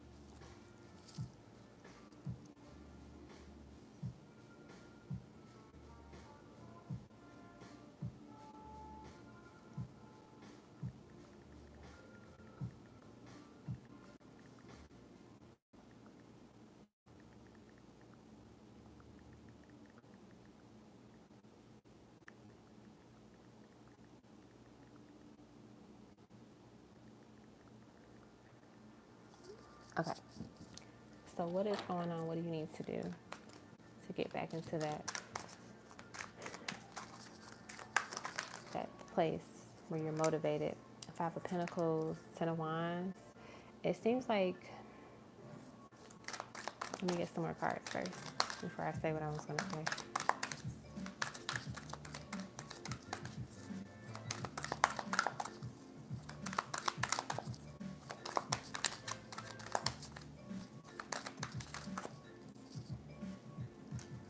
The Wheel of Fortune and the Six of Swords. Okay, so the biggest thing that they're channeling to me right now is that you need to, well, one, the issue is that there's some blockages happening right now in your space right now. And it's not just you. I feel like it is a universal thing because just with the energies and a lot of things that's happening right now, it's going to happen for everybody at some point, whether it's just for a week or for a month, whatever it is. But that's one thing that they want to mention about that. The other thing that I want to say is that you just have these blockages right now that you have to remove. So it's definitely important for you to do some type of like uncrossing, some, what is it, blockbuster type of thing where you break through the obstacles that you're experiencing, you know. And how you do that, you can do it in different ways. You can take a spiritual bath where you put different herbs in your bath and you set your intention before you step into that bath water. You say, you know, as I take this bath, you know, dear God, please release these negative thoughts, or release this energy that is keeping me from moving forward and doing the things that I want to do and that I need to do to continue to be successful, X, Y, and Z. However you want to set your intention, your prayer, whatever it is.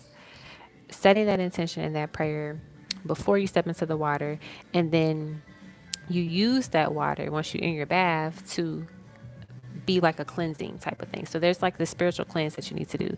So definitely like smudge yourself, but really focus on smudging your third eye and your crown chakra. Is one of the things I'm seeing as well too. So do that first. Smudge yourself like with your sage, your Palo Santo.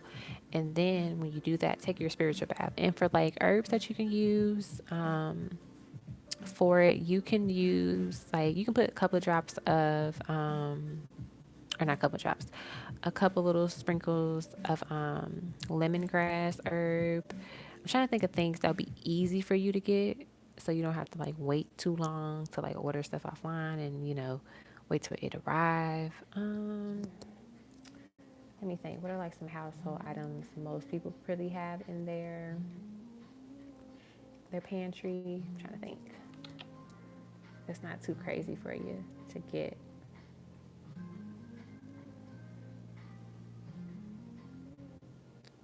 Cause I'm thinking of like,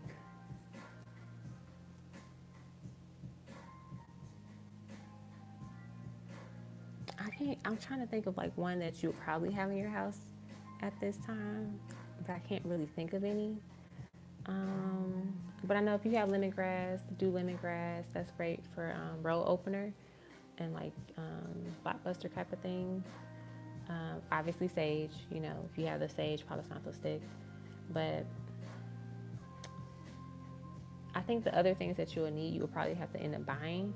So like lavender, you might have cinnamon, if you use cinnamon, like things of that nature.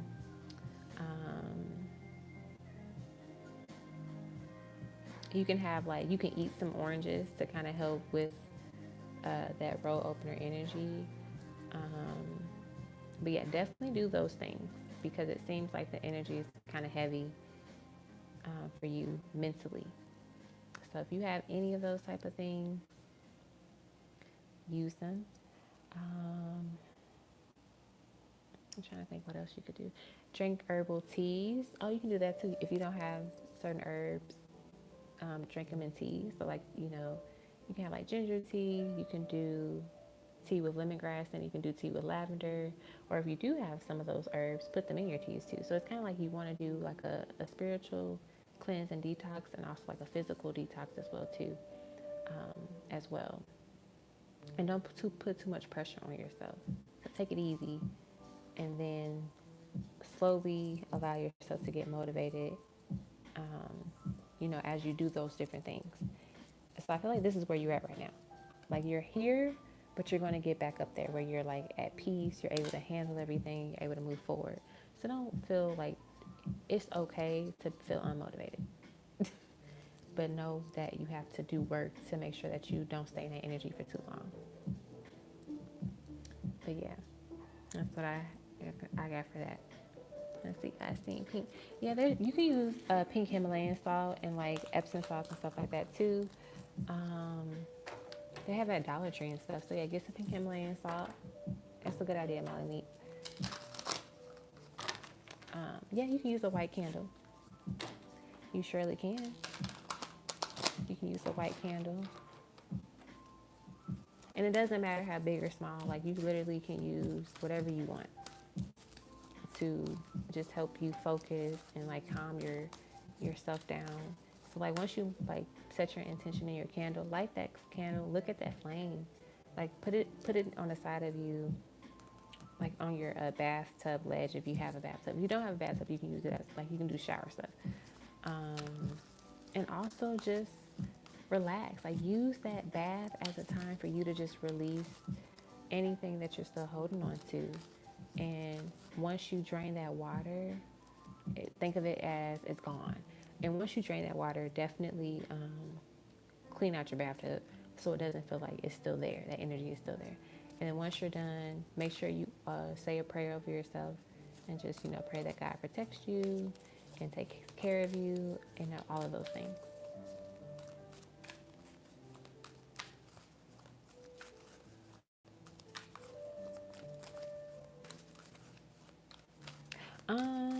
You know, I have never used the edible version of the salt in my bath. I always get the pink Himalayan Epsom salt, but I feel like it's all about intention, you know. So if you feel like this is all I have at this moment, and this is what I really want to do, then it's fine, you know. There's times where like you got to use one thing, but I feel like in that case, just put like a little bit in it. But if you can get like pink Himalayan salt that's meant for the bath, like for baths, definitely get it. They have it at Dollar Tree.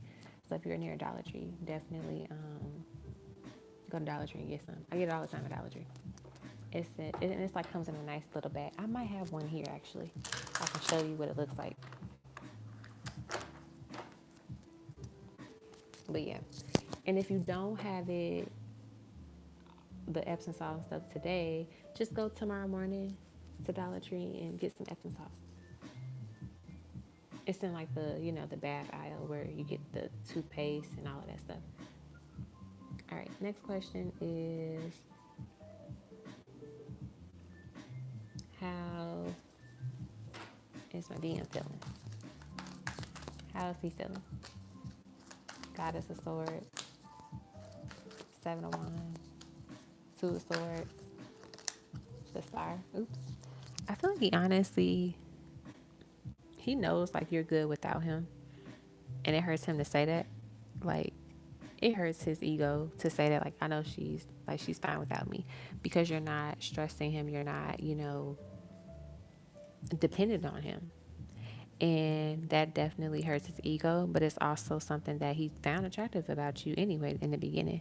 I also feel that, he's in a space where he is trying to figure out, should he just like let it go, like let y'all go so you can be happy, or if he should even just like try one more time to like get in contact with you, whether that be coming up with a different number to reach out to you, or having somebody like reach out to somebody else that you know so they can talk. Hey Jay, go tell him I do. I accept Cash App. All of the info about my Cash App is in the description box, and it's Queen Sugar Tarot, but you can see the spelling of everything in the Cash App or in the description box. I feel like this person has definitely called you private. I don't know if we talked about that or not, but I feel like they have called you private multiple times. I don't know if they've like what numbers they're using, like what phones they're using, but they have done it before. And it's like they do it just to see if you'll answer and just to see if it's still you.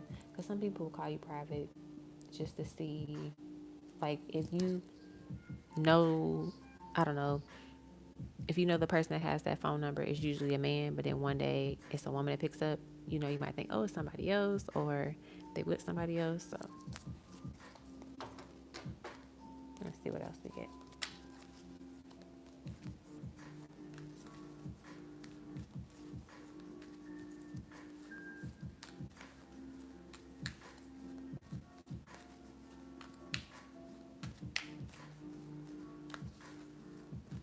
Let's see what else. The Hermit and the Supreme.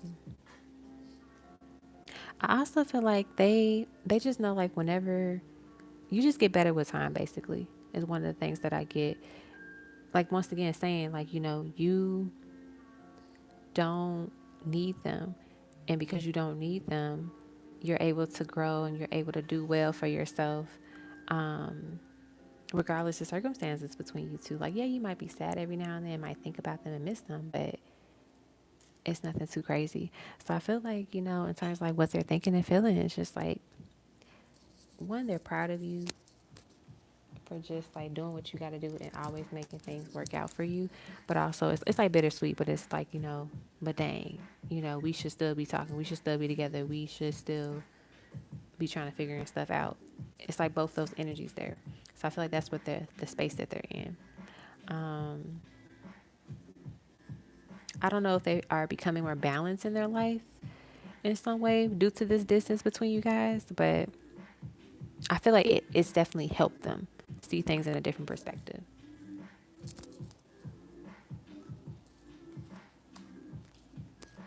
Yeah. You said telling me I was immature for smacking him.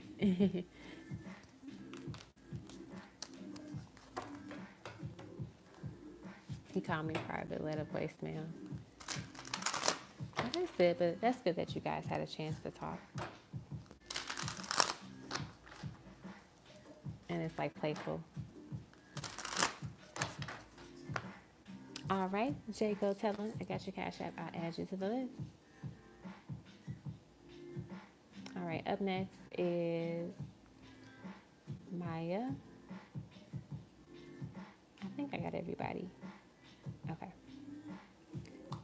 And then Jay, go tell him will be the last person for the night. Thanks for joining. Jay, go tell him. All right, Maya, you're up next.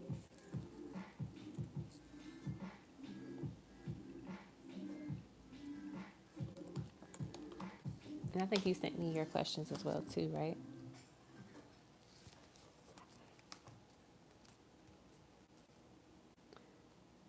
Let's see. Yep. Okay, 3 questions. Hey, hun. 3 questions. Does my Leo regret what he did? Let's see. Does this for her person regret what they did?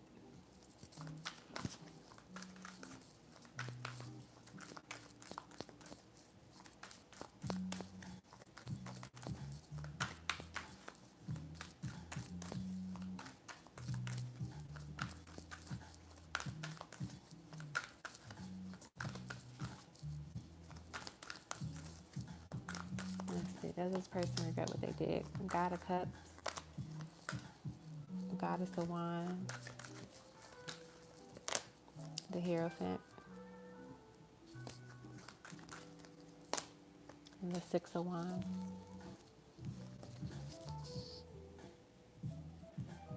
I feel like this person right now is a little bit emotionally immature, so they don't see the full perspective of, like, you know, where they were wrong. They're not able to take accountability in the way that there needs to take accountability for what happened.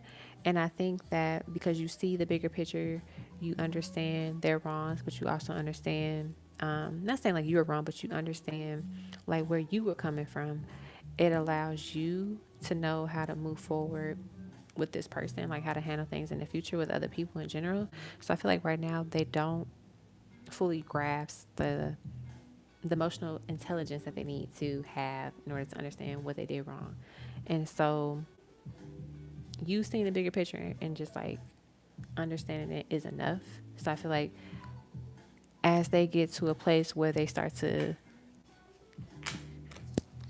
you know, receive that bad karma for everything that they do, then that's when they start to see things for what it is. So I feel like I don't think that they're in a space where they fully regret it. It's more so they haven't had the time to process it just yet, to see what they lost and what has happened, what's going to happen now based on their decision. How does he currently feel about you?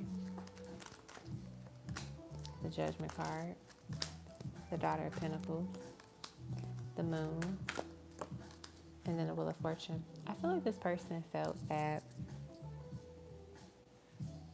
you were in a way out of their league, and I don't think they felt that way in the very beginning. I feel like they see how you just are and the way that you handle things, and they feel like you're out of their league. I'm also getting that this person,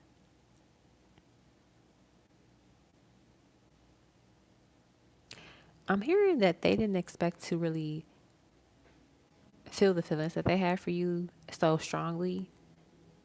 And it's not necessarily a bad thing. It's like sometimes you meet somebody like, oh, okay, this person is here, but they end up being your best friend. They end up being the love of your life, you know? So I feel like that's how it is with this person. They didn't expect, you know, one small talk, one small moment to develop, and become something where they're just like, wow, this person really, I really like this person a lot, or I really love this person.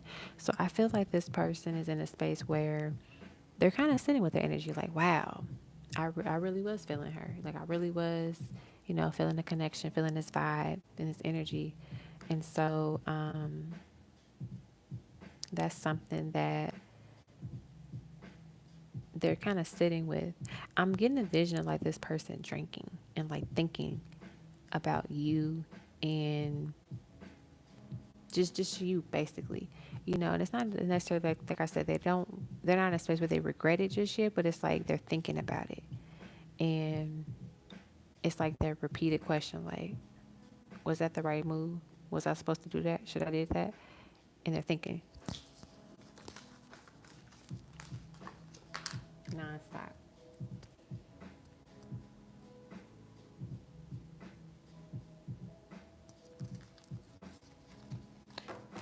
Oh, thank you, Jay. Go tell him. I don't know if I said thank you earlier. I just reread the message.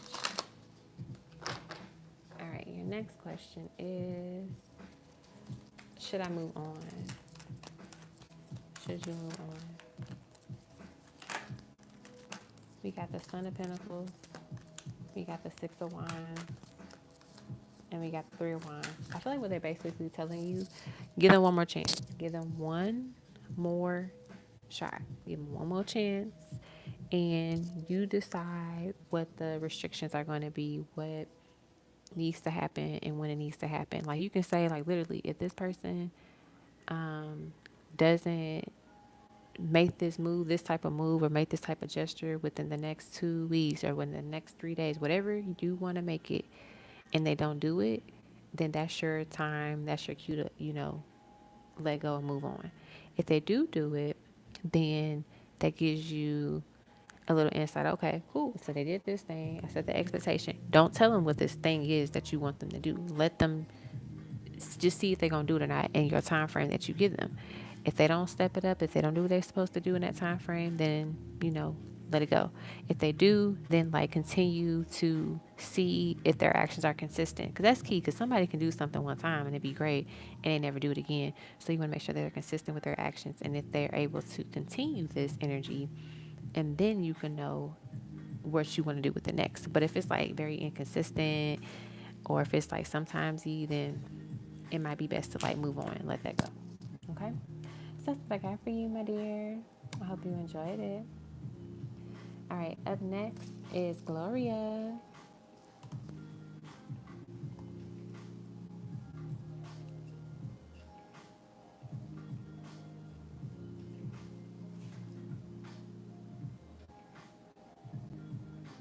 I am hungry. I think I'm gonna make a pizza.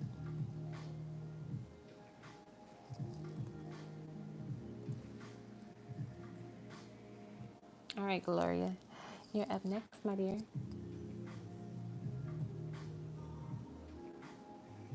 What's your question, or what would you like?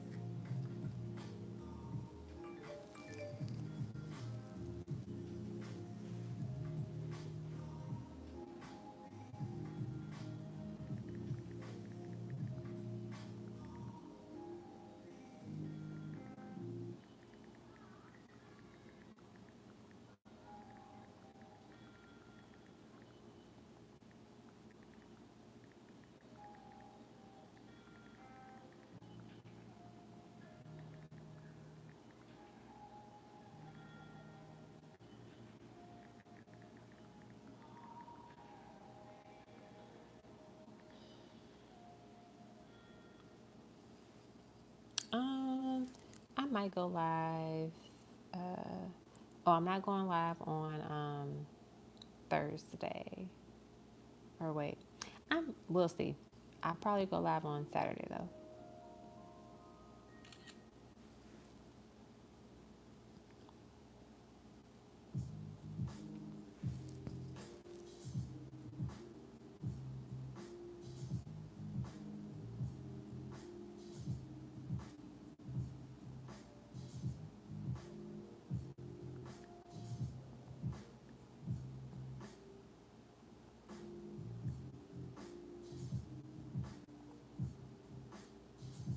Okay, you want a love reading? You got it.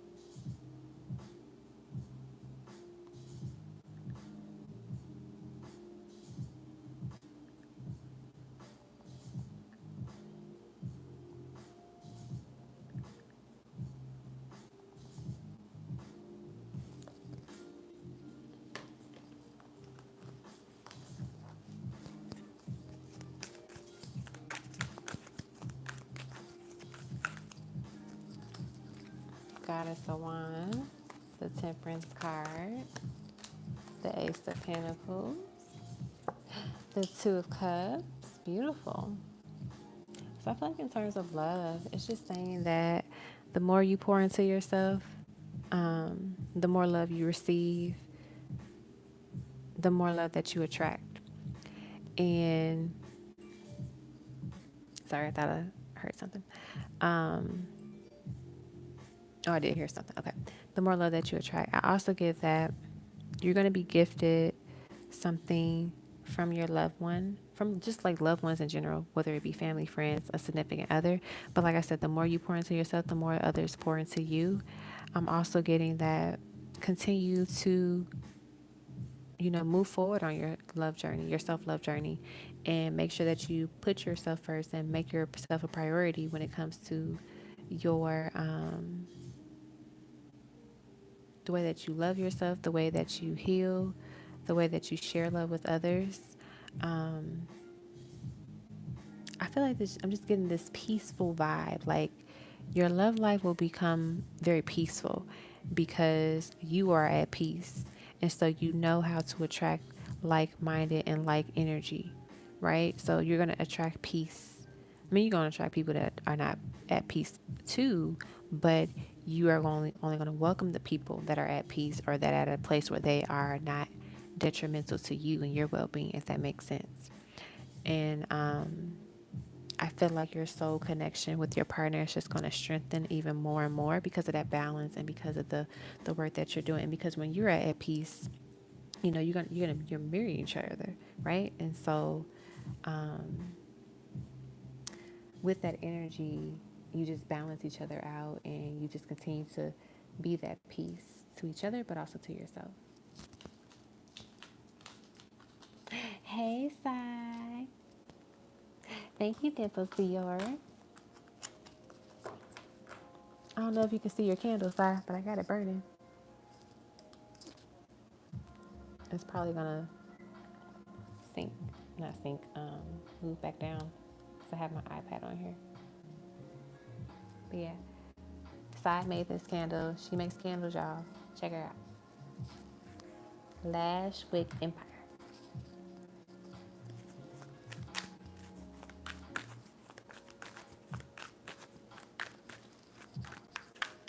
All right, up next is Dimples Dior.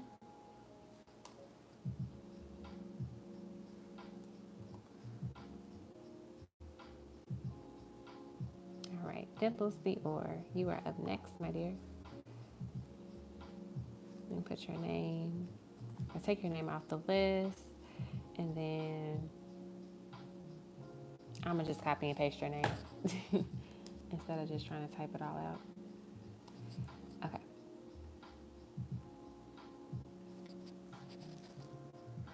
Dimples Dior.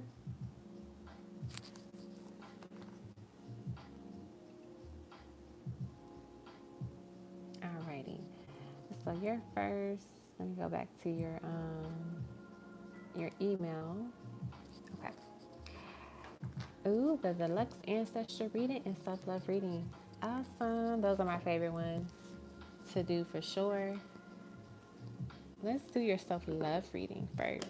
I'm feeling called to do that one first.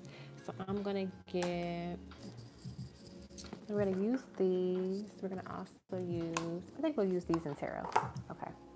So we're going to do, I usually do it like, you know, what you're doing well at this time, and then what work do you need to do for growth, areas of growth, basically, for like self-love reading. All right, so what are you doing well at this time when it comes to your self-love, to just yourself? What are you doing well at this time? What are you doing well at this time? And then with the areas of growth, we talk about, like, you know, what they say you should do, what you can do to work on that. So we have the Seven of Pentacles, first card that you're doing well at this time. We have the Ace of Wands as your second card. Let's get you one more. We have the God of Swords. So what you're doing well at this time, you are definitely putting the effort to invest in yourself more. That could have been something you were just like struggling with in before. You know, let me move the cards up, son. You said kind of like, yep, kind of like strengths and weaknesses, but I like to say areas of growth instead of weaknesses, because I feel like, I don't know, when you hear the word weakness, you kind of feel down, or you feel like sad about it. So when I say areas of growth, it feels like this is something that you're growing, that you're still learning how to do and working with. And there's like, you know, you're moving forward to get better at it. So like I said, you're investing more into yourself. You're taking care of yourself. I'm also getting with this energy, like you are learning to make yourself the main character of your story. You're learning to make yourself the priority of your life. And you're learning that it takes time and it takes patience to get there.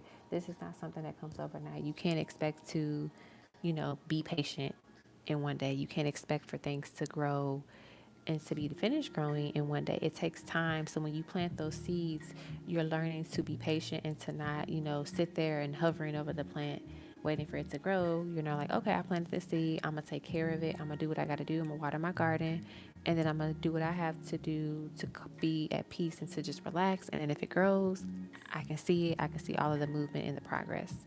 I'm also getting that you're learning to be more protective of your energy and of your space and of your words and like what you share with others. But also this is definitely one of the things that you've been working on for a while. It's like that you might have not seen it coming. Like you probably thought like I don't know if I will ever stop, you know, I don't know. This is just an example. Like, I don't know if I ever stop a cursing, like ever stop cursing. But then you just slowly start watching what you say and you use other words for those fillers. And then you know, you're decreasing the amount of words that you say in terms of like profanity. And it's not saying this is actually what you do, but it's just like an example to kind of like give you a vision of that, a visual of that. Okay. So I'm also getting to this space where you're allowing yourself to be more creative and think out of the box. Okay. Let's see. What areas of growth do we have for you? What areas of growth do we have for you? What areas of growth do we have for you? So we got the Six of Cups.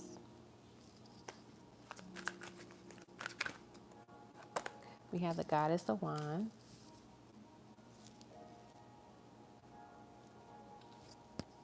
Let's get one more card. And then we have the Daughter of Wands. Okay. Areas of growth. Definitely getting something connected to your childhood. I feel like there's this energy of like, it could be like, I don't want to say like that functional dynamic with like a feminine energy, like a mother figure in your life, but there is this energy where you might have to talk about your childhood. It doesn't mean you have to talk about it with your mom if you don't have like a really healthy, like a healthy relationship with her, but more so there might be things that you just need to talk about when it comes to your childhood and maybe how things were with your mother, or like let's say you have a sister. Like there's some type of feminine energy here that played a huge role in your childhood and has affected you as an adult, right? And that's what they're saying that you have to work on, is understanding what did that do, and let's say you know what it did.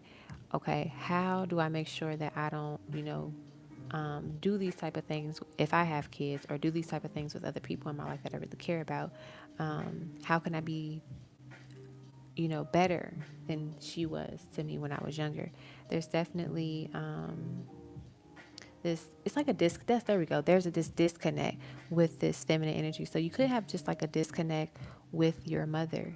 Like you might not feel like, we're not like, we talk, but we don't talk like that. Or, we're just not close at all.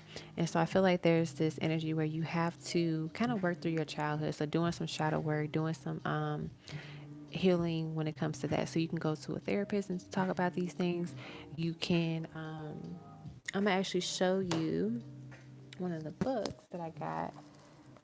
I think it's like one of the first chapters too. Is it? Well, it's not the first chapter, but there's a section in this chapter that talks about your family, and it says family is your first community. And if you think about it, that is 100% true, because that's what literally are born into. You're born into that family, in an environment. And let's say, you don't have the strongest family dynamic, or you weren't connected to your like biological family, or you had parents, but it was like, a crazy dynamic. It's basically saying that that first place of community was not healthy or was not balanced. And so it caused a lot of issues for you. And it's best to kind of like talk about those things. So it feels like you're doing a lot of great work now, but it's like, to avoid having all of this work go to waste in a way, make sure you address this stuff, right? Make sure you address this stuff. If you talk to your mom, like if y'all have like a relationship where y'all can talk to her, or go to a therapist, or go to a spiritual counselor, or like connect with your ancestors, your spirit guides, to figure out what ways do you push through this, what ways do you get through this, because it's key for your next like steps and your next level up.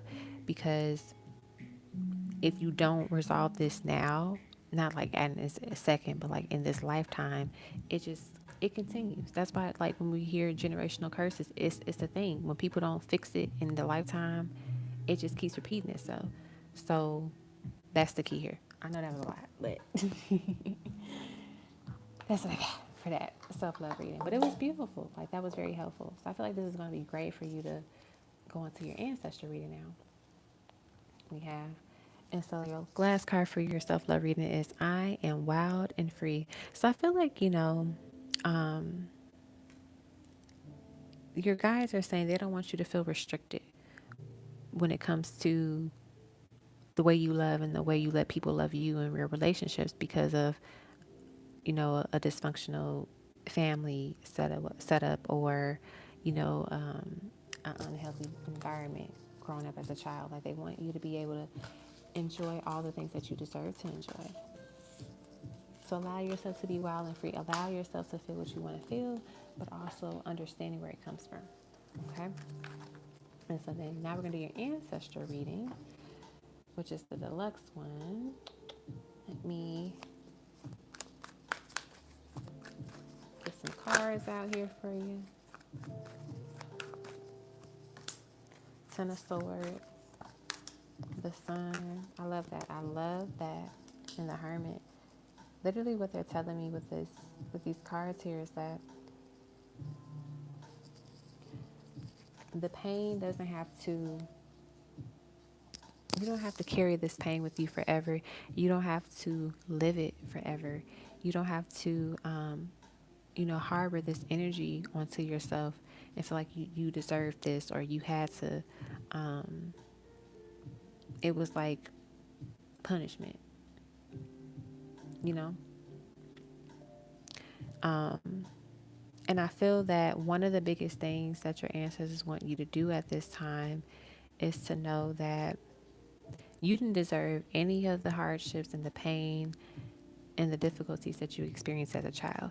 And I think, they're telling me for you to do this whenever you are in a space to really focus your energy onto this and to do this work. Write your younger self a letter, and whatever you want to talk about, you can talk about, like, and I feel like that's the first thing they want you to say in the letter is letting your younger self know that you didn't deserve this, you did nothing wrong, letting them know all of that stuff, and then letting them know that life is better, life is going to get better, life is good, letting them know that things are okay, right? And they'll get through it. I feel like that's what your inner child needs to hear at this time. And with the Sun literally is the happiest card of the deck. It is the most positive card of the deck. It is that big yes. It is that big moment of clarity and that confirmation, letting you know that everything that you're doing is for a purpose and it's for a reason. And I feel like they're letting you know doing this work will be helpful, and it's essential for you in a way too. And I think also they're letting you know, like, yes, that ending, all of that pain and stuff is going to be gone. You're going to be the one that breaks that cycle, breaks those generational curses. That way, when you have kids, they're good. When they have kids, that type of blockage won't come back again. It won't restart over and over again. Like, every person that is born into this world will have something that they have to deal with and have to break, big or small, but it's like you will get this really big one out the way. Hermit is just letting you know that Spirit wants you to really take this time to go on this self-love and this self-healing journey and this rediscovery period, where you learn more about yourself. Because sometimes we don't, a lot of times we'll say, like, let's say we don't like a parent or we have a bad relationship. You're like, oh, I'm nothing like my mother. I'm nothing like my father. But then you start to realize, wait a minute, I do the same thing that my mom used to do to me that I said I didn't like, or I do the same thing my dad does when it comes to communication.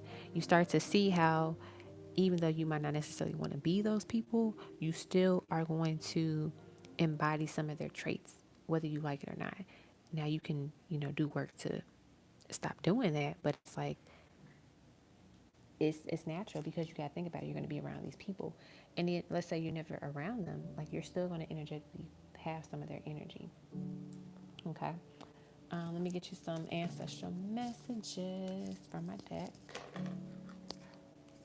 All right. first card we have is time to forgive. Forgiveness can help you heal. No, it just wasn't for you. What is yours will always be yours. That is so true.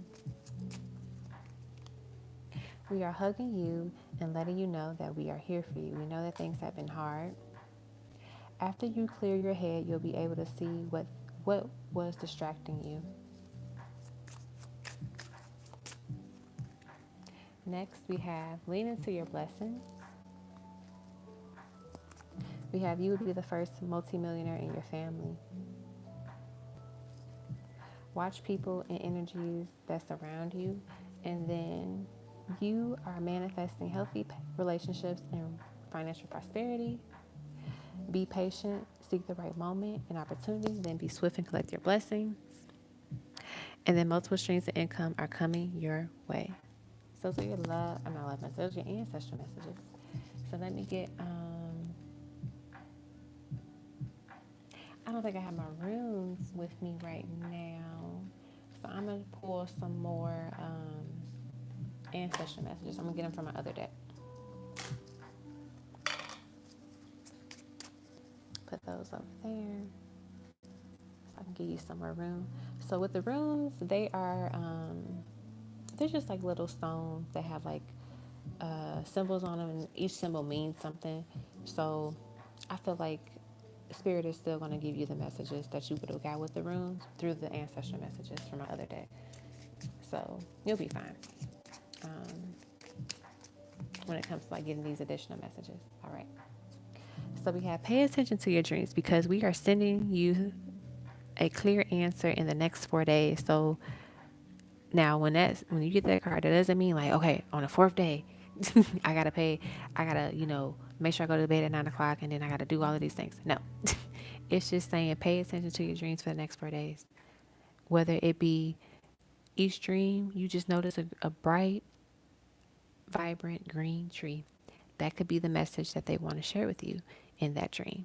So don't try to, stress out about, getting everything down in the dream. Just, enjoy it. And in that moment, and then make sure that you document anything in your dreams so and you won't forget. Because, we typically forget parts of our dreams once we wake up. So, like, the moment I can remember it, I write it down. All right. Protect your time, body, energy, and mind. Saying no is a protection spell. Absolutely. We have, it's okay if it still hurts. Cry and release all that pain. Don't let it sit inside and fester. Release it so you can restore that space with healed energy. Absolutely. And then let's get you one more. We have eliminate everything that gives you conflicted feelings. It's time to embrace the things that resonate with your soul. I almost said energy. So once again, energy. Okay. So that is what I got for you, Dimples Delore. I love this reading. It was a pleasure to read for you. Like I said, I enjoy self-love and what do you call it? Ancestral readings. That is those ancestral readings are my favorite thing to do, first off. So let's just start there. But I enjoy them because so many messages come through ancestral readings. When you come to, spirit, to your ancestors with a broad topic, or you just hey, y'all tell me what y'all want me to know, you get so much. You get so many important things to come out. And it's not saying when people have questions that are tailored to something, they won't. But it's when you let spirit just take the floor, they'll give you everything, But yeah, that's what I got for you, my dear. Oh.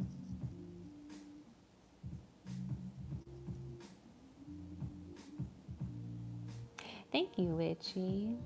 Yeah, I love my ancestral messages cards. I love them.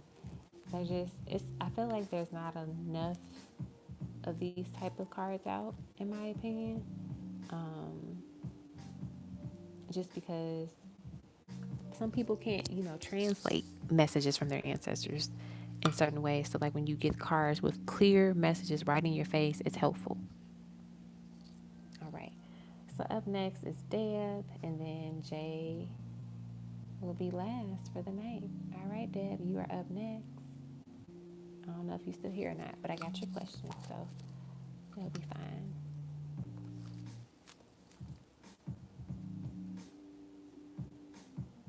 All right, I'm put Deb's name on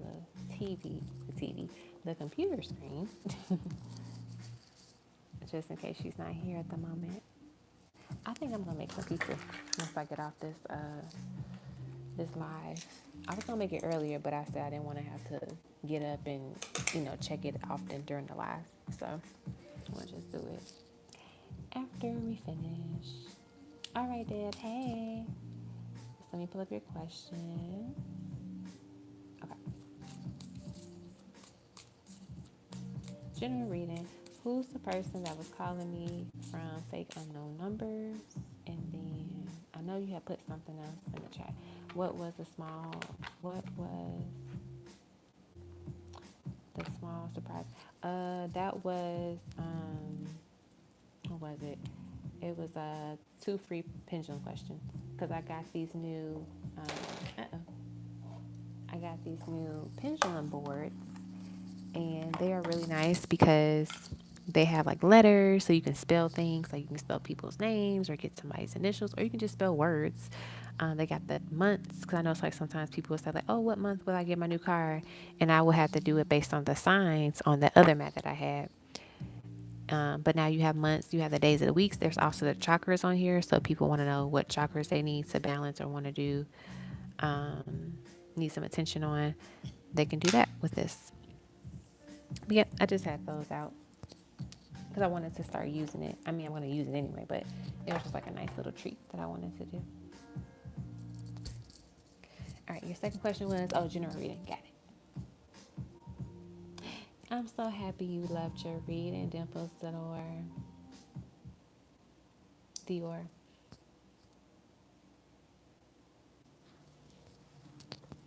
I'm so happy.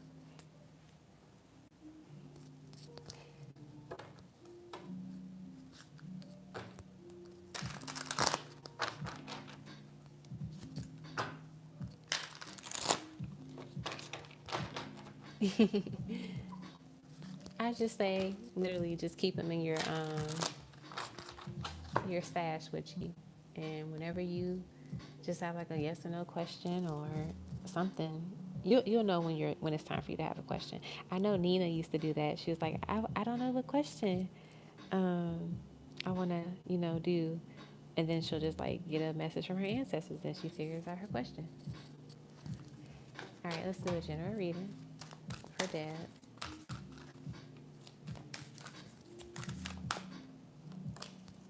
Six of Pentacles, 5 of Cups, the World,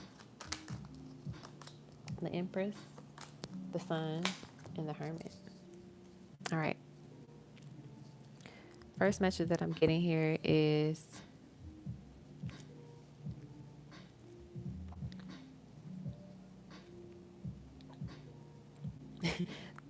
so what I'm about to say, they want me to say it just like this. So I'm going to say it. They're telling you stop doing too much. And stop doing too much doesn't have to be over the top in the sense of like, you're doing the most and it's putting you in a space where you're embarrassing yourself. It's more so that they want you to stop maybe giving too much to either a person or to like a situation. And that could be like, let's say you want to work out, I don't know, 5 days a week, but you've been tired lately and you got to do a lot of other projects. So maybe do 4 days a week or do 3 days a week. So it's kind of like, don't do too much where you're going to exhaust yourself, basically, if that makes sense. Hey, Tierra Brown. Technically my list is closed, but if you would like to donate, you can. I'm feeling up for it, so I will let you donate if you want to donate for a reading. just check out the description box and you can see what type of options I have and the ways that you can pay.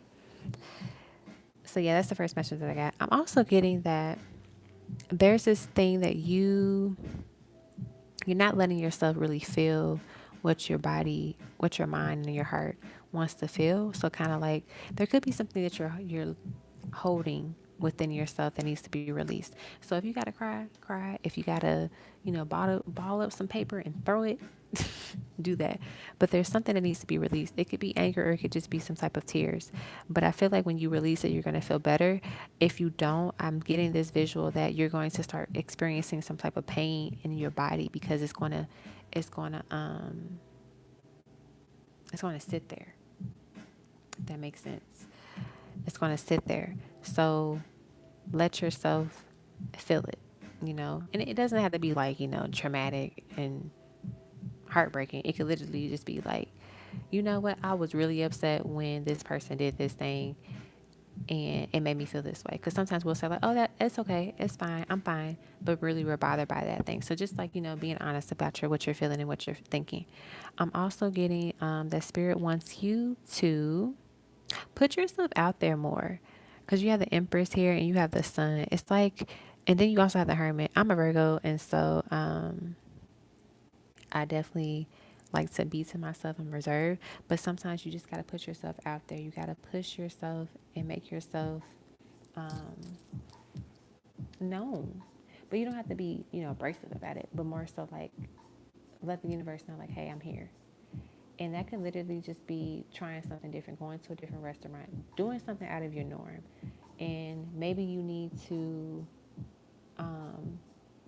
allow yourself to socialize, to connect with someone. And when I say someone, like, I'm not saying necessarily romantic, like in a romance type of sense, but more so, being more social, being a little bit outgoing, right? Just putting yourself out there. And it can literally be super small where you join, I don't know, like a virtual group or something, or there's like this really nice art event coming up and you really like art and you go by yourself or you go, right? That's what I'm getting with that. I'm also getting positive. It's something that's about to be birthed for you as well. So it could be an opportunity, something that you've been wanting for a while. I think it's something that you kind of just put on the back burner because you forgot about it and you just thought it was never going to come, but now it shows up. That's what I get with that. Okay. All right, Tierra Brown, I'll add you to my list. I don't see how I'm doing too much. So doing too much doesn't mean like you are loud and out, being extra in public. Doing too much can literally mean like you put too much pressure on yourself in some way. You do too much in one area and doing whatever it is. Like literally, I'm just trying to think of like just random things where it's like you're doing too much.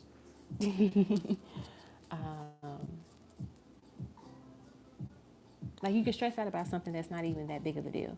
Like let's say I don't know, you just clean something and then you just spill something on the floor. You're like, I just mopped this floor. I literally just cleaned this floor. Like that is doing too much because you're obsessing over something that's not even that big of a deal, but we can do that to ourselves when we are just like kind of focusing on that one thing because we just, perfected it, or we just did something that made us feel good. Now we feel like we got to do it again, like a punishment. So that's like doing too much can mean literally something small as that. And we all do it in some way. We just don't, sometimes we don't want to admit it. I'm like, oh, I know I'm doing too much when I'm like stressing out about cleaning up something. I'm like, this is not how I need it to be. And it's just like, you just cleaned it. It looks fine. Calm down. So yeah, it's not like actually, like there are people who literally do too much. They might be over the top and doing too much where it's just like, you just did this. Why are you freaking out about it? It's okay. So yeah. All right, and then your second question. Your second question is, who's the person that was calling me from fake unknown numbers? Let's see.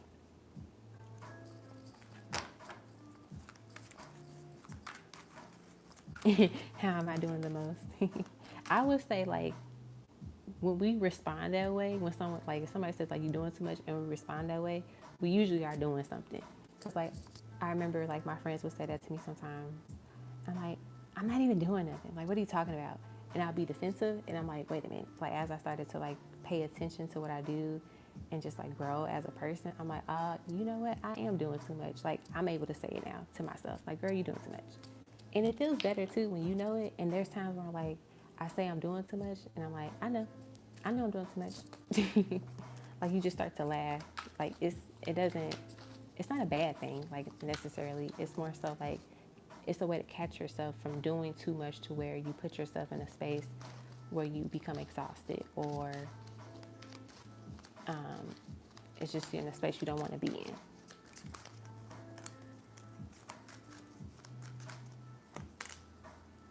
That could, like, you work too much, that could be what you're doing too much. Like, you're doing too much of that, and maybe you don't give your body enough time to rest. Like, let's say you like, oh, I get my body, I sleep 7 hours a night. That's enough. Maybe your body's like, well, we want to sleep 7 hours and 15 minutes. But because you work so much, we only can get 7 hours, Like, little things like that. It's always going to be tailored to the person. So whatever you need is probably what it's like what I'm trying to say, basically, when it comes to that.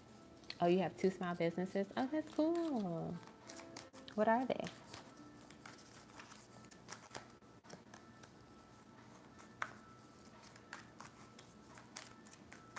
I know how that feels, though, like working, having all the businesses and stuff. That's how I have to slow down. That's why those that are familiar with, like, how I used to do my live schedules, I used to do them Thursdays and Saturdays consistently. But now I slow down because it's like I was doing too much and not letting myself, be fulfilled in other areas as well too. So I have to have that balance. So, like I said, I'm going to probably get back to that schedule, but I'm going to do it in a way where it's balanced for all areas of my life. So it's kind of like, that could be what they're saying too, like, balance things out to where you're not neglecting one thing because you're so focused on this other stuff, right? Because you got to balance, because if you don't, you're going to end up dropping the ball on something, and then it's going to be like, dang, I got to start all over to fix this part. So in terms of who could have been calling you from the fake number, unknown number, we have 3 of Pentacles, the 5 of Wands, and the Wheel of Fortune card here. I feel like it's someone that I won't say got into it with, but more so like you guys just either just fell apart, just fell off, or just like had this disconnect. And it's interesting. I'm actually getting it's like a female. It's like it's a woman, for some reason. So I don't know if you had like an ex-friend, or or it could be someone that you used to talk to or date, and maybe that person's like current girlfriend, or not girlfriend, but like, person that they talk to, or whatever, is like calling you to see who you are. Because like sometimes people talk about us to their exes, and maybe they say certain things that might make that person feel some type of way, like, do you still love them, do you still want to be with them? And it might be the person where like they just try to call to see who you are. So it's like a mixture of energies. I'm trying to get like a clear cut energy of like who it is per se, but it's definitely someone you were at odds with, or just like there's some type of disconnect with this person. That's the root of it. Now, who's actually dialing the number? It could either be them, or it's somebody that is connected to them, and it's just wanting to say something to you. So maybe like I'm not gonna. I feel like spirit is trying to like tell me stop talking. So I'm gonna just leave it there. Just leave it there. If they end up saying something one day, great. If they don't, they don't. But at the end of the day, if they really want to say something to you, they'll say it. But also, sometimes people call just to see if the number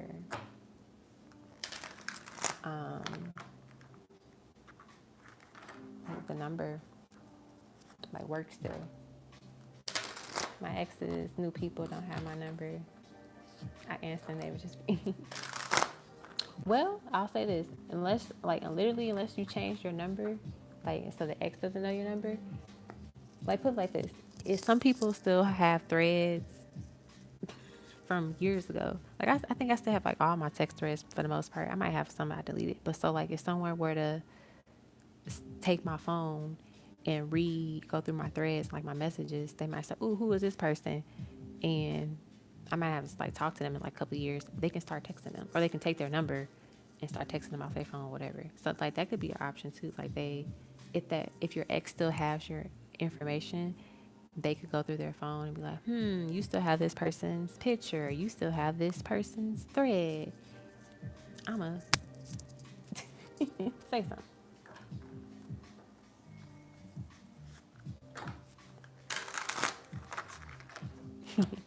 But yeah, that's what I got. You said if it was a girl, they probably would have. Yeah, girls are bold, but also too, like sometimes people. I used to do this like in middle school.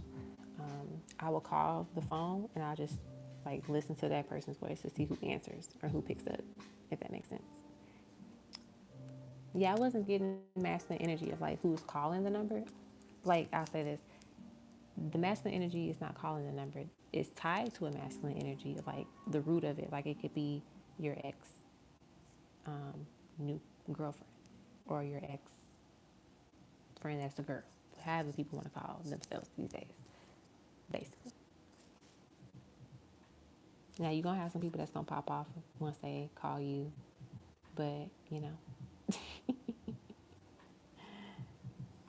But yeah, don't even worry about it, because I feel like if they're gonna say something, they're gonna say something.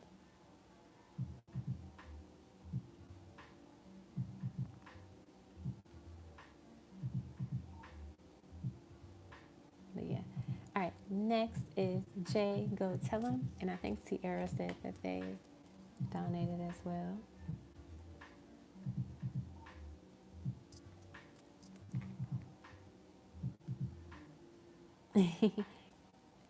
Deb, I will tell you, you'll be surprised. People, I mean, depending on like how things end with exes, like some people just keep messages because they miss that person, so they'll just keep that thread just to have it. Like I don't understand the purpose of it either if you really let them go and y'all done forever, but some people just hold on to it because they just want to keep that one little bit of thing connected to you before they have to fully let you go.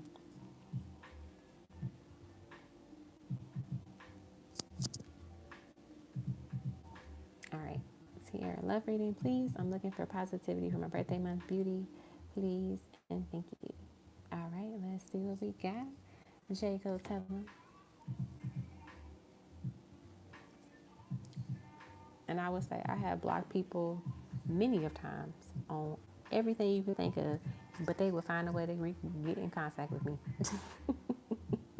And people block, people on social media, phones, all that stuff, and they'll show up in their dreams. Like it's funny how you can be blocked but still get in contact with somebody in some way, shape, or form. Especially like when they show up in your dreams. That's the funniest part, because it's like you couldn't even get in contact with me in person, so now you're in my dreams, which is sad, but You're welcome, my dear.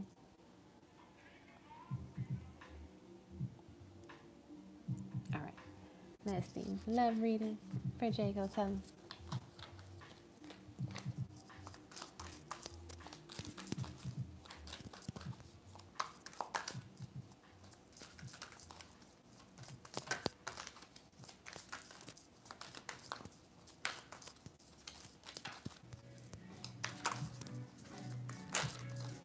We got the Chariot.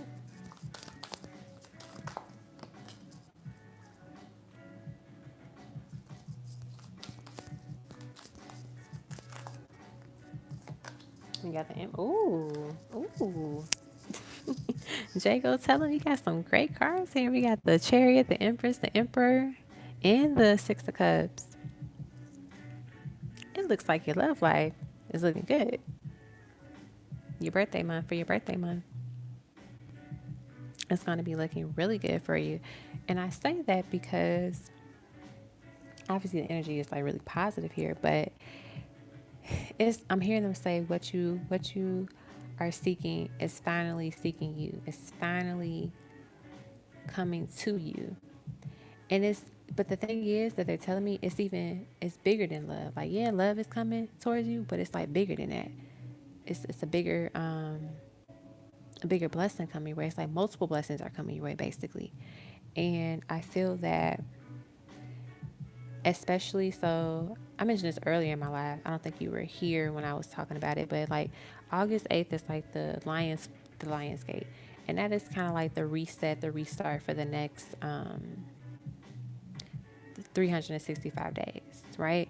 And when that day comes, or like I'll say this, like a week before that day, or you can start doing it now, honestly, make sure you start to think about what things you want to release and what things you want to have moving forward.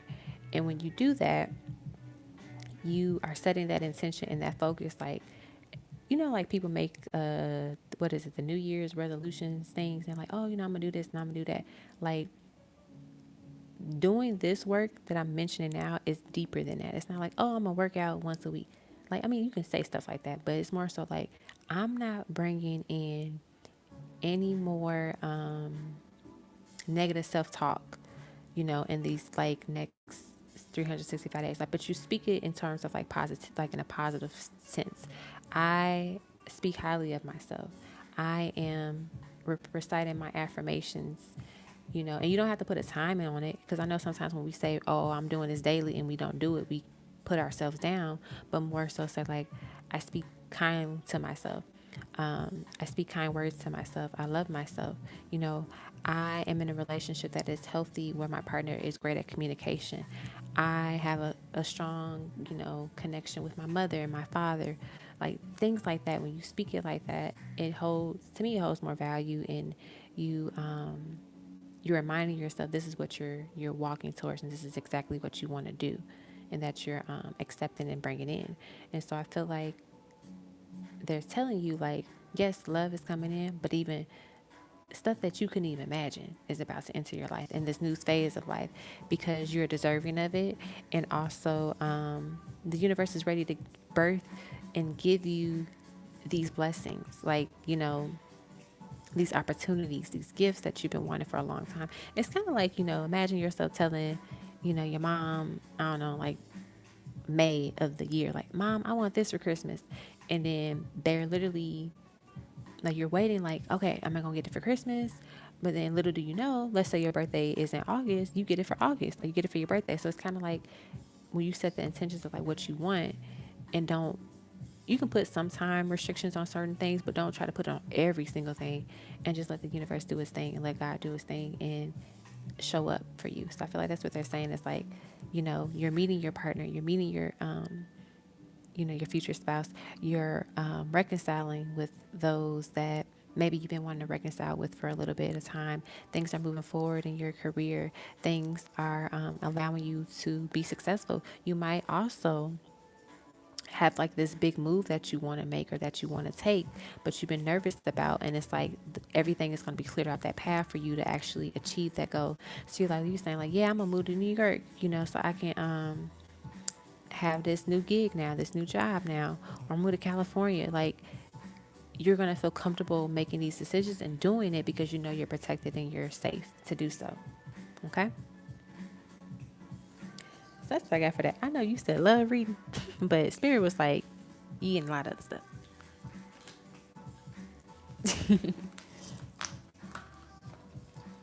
All right. And then last but not least is Tierra Brown.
Okay.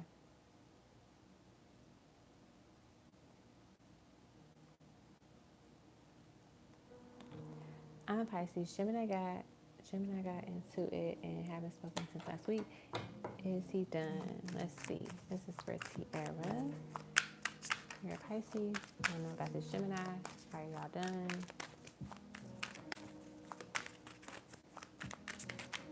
Let's see what we get. Goddess of Wands. The Death card. The Three of Wands. The Nine of Wands. So I feel like this person is definitely on the spectrum. Like if we had like a spectrum, they're on the side where they like, I'm done with this, like I'm done. They're really on that side.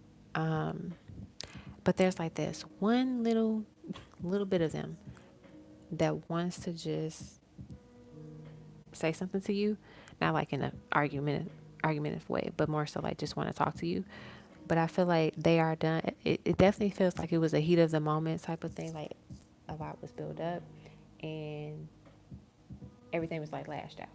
Everything was just like full speed ahead and kind of harsh and heavy. And so this person is definitely in their feelings about it. I will say that for sure. I'm also getting the vibe that their ego was hurt. So it was like the spirit is literally saying like, your comeback game was very strong. And so that definitely, you know, cut them in some ways. But I won't say this person deserved it, but in a way they kind of did. And it was like they kind of pushed you to a point where it was like, you know what? I held my tongue for a little bit of time. Now I'm about to just let it all out. Is where it got, basically. And so I feel like if this person does give it another shot or like, you know, comes back, definitely let them know that one, y'all got to figure out how y'all gonna work through this stuff, but also they need to be consistent with how they want to move with it. So like if y'all get into an argument and they're upset about stuff, like if they need some time apart just to like clear their head for a day or so, that's cool. But it's like if they're done, they need to make it, you know, and if they're gonna be like, my thing is this: if you're gonna say you're gonna be done with somebody, be done with them. If you tell that person like, I'm done with you, be done with them. But don't come back 2 weeks later when you're bored or when things aren't playing out in your favor to come back and try to reconcile. Like if you want to reconcile because that's within your heart and that's what you truly want to do. This is talking about them to you. Like if they want to reconcile with you, they need to come from a space where like they understand where the issue came from and why it went left.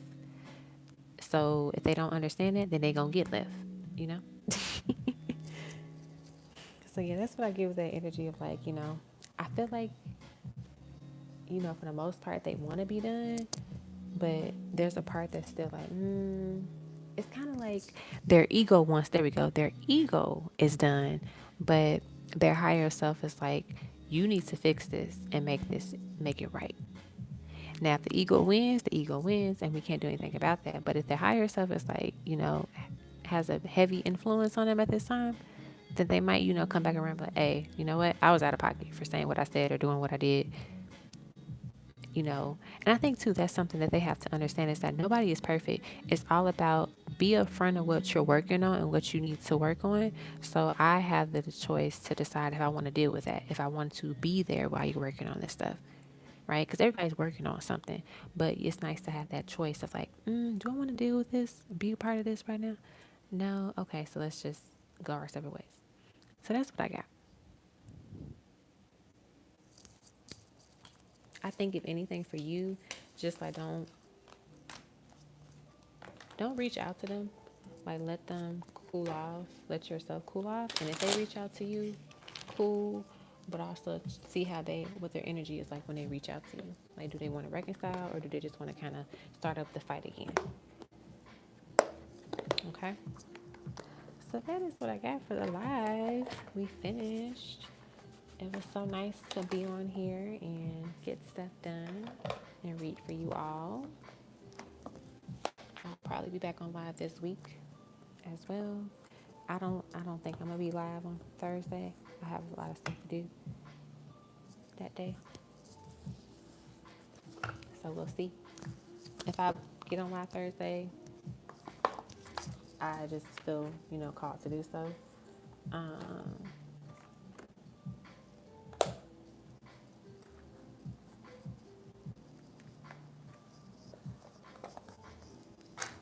But yeah,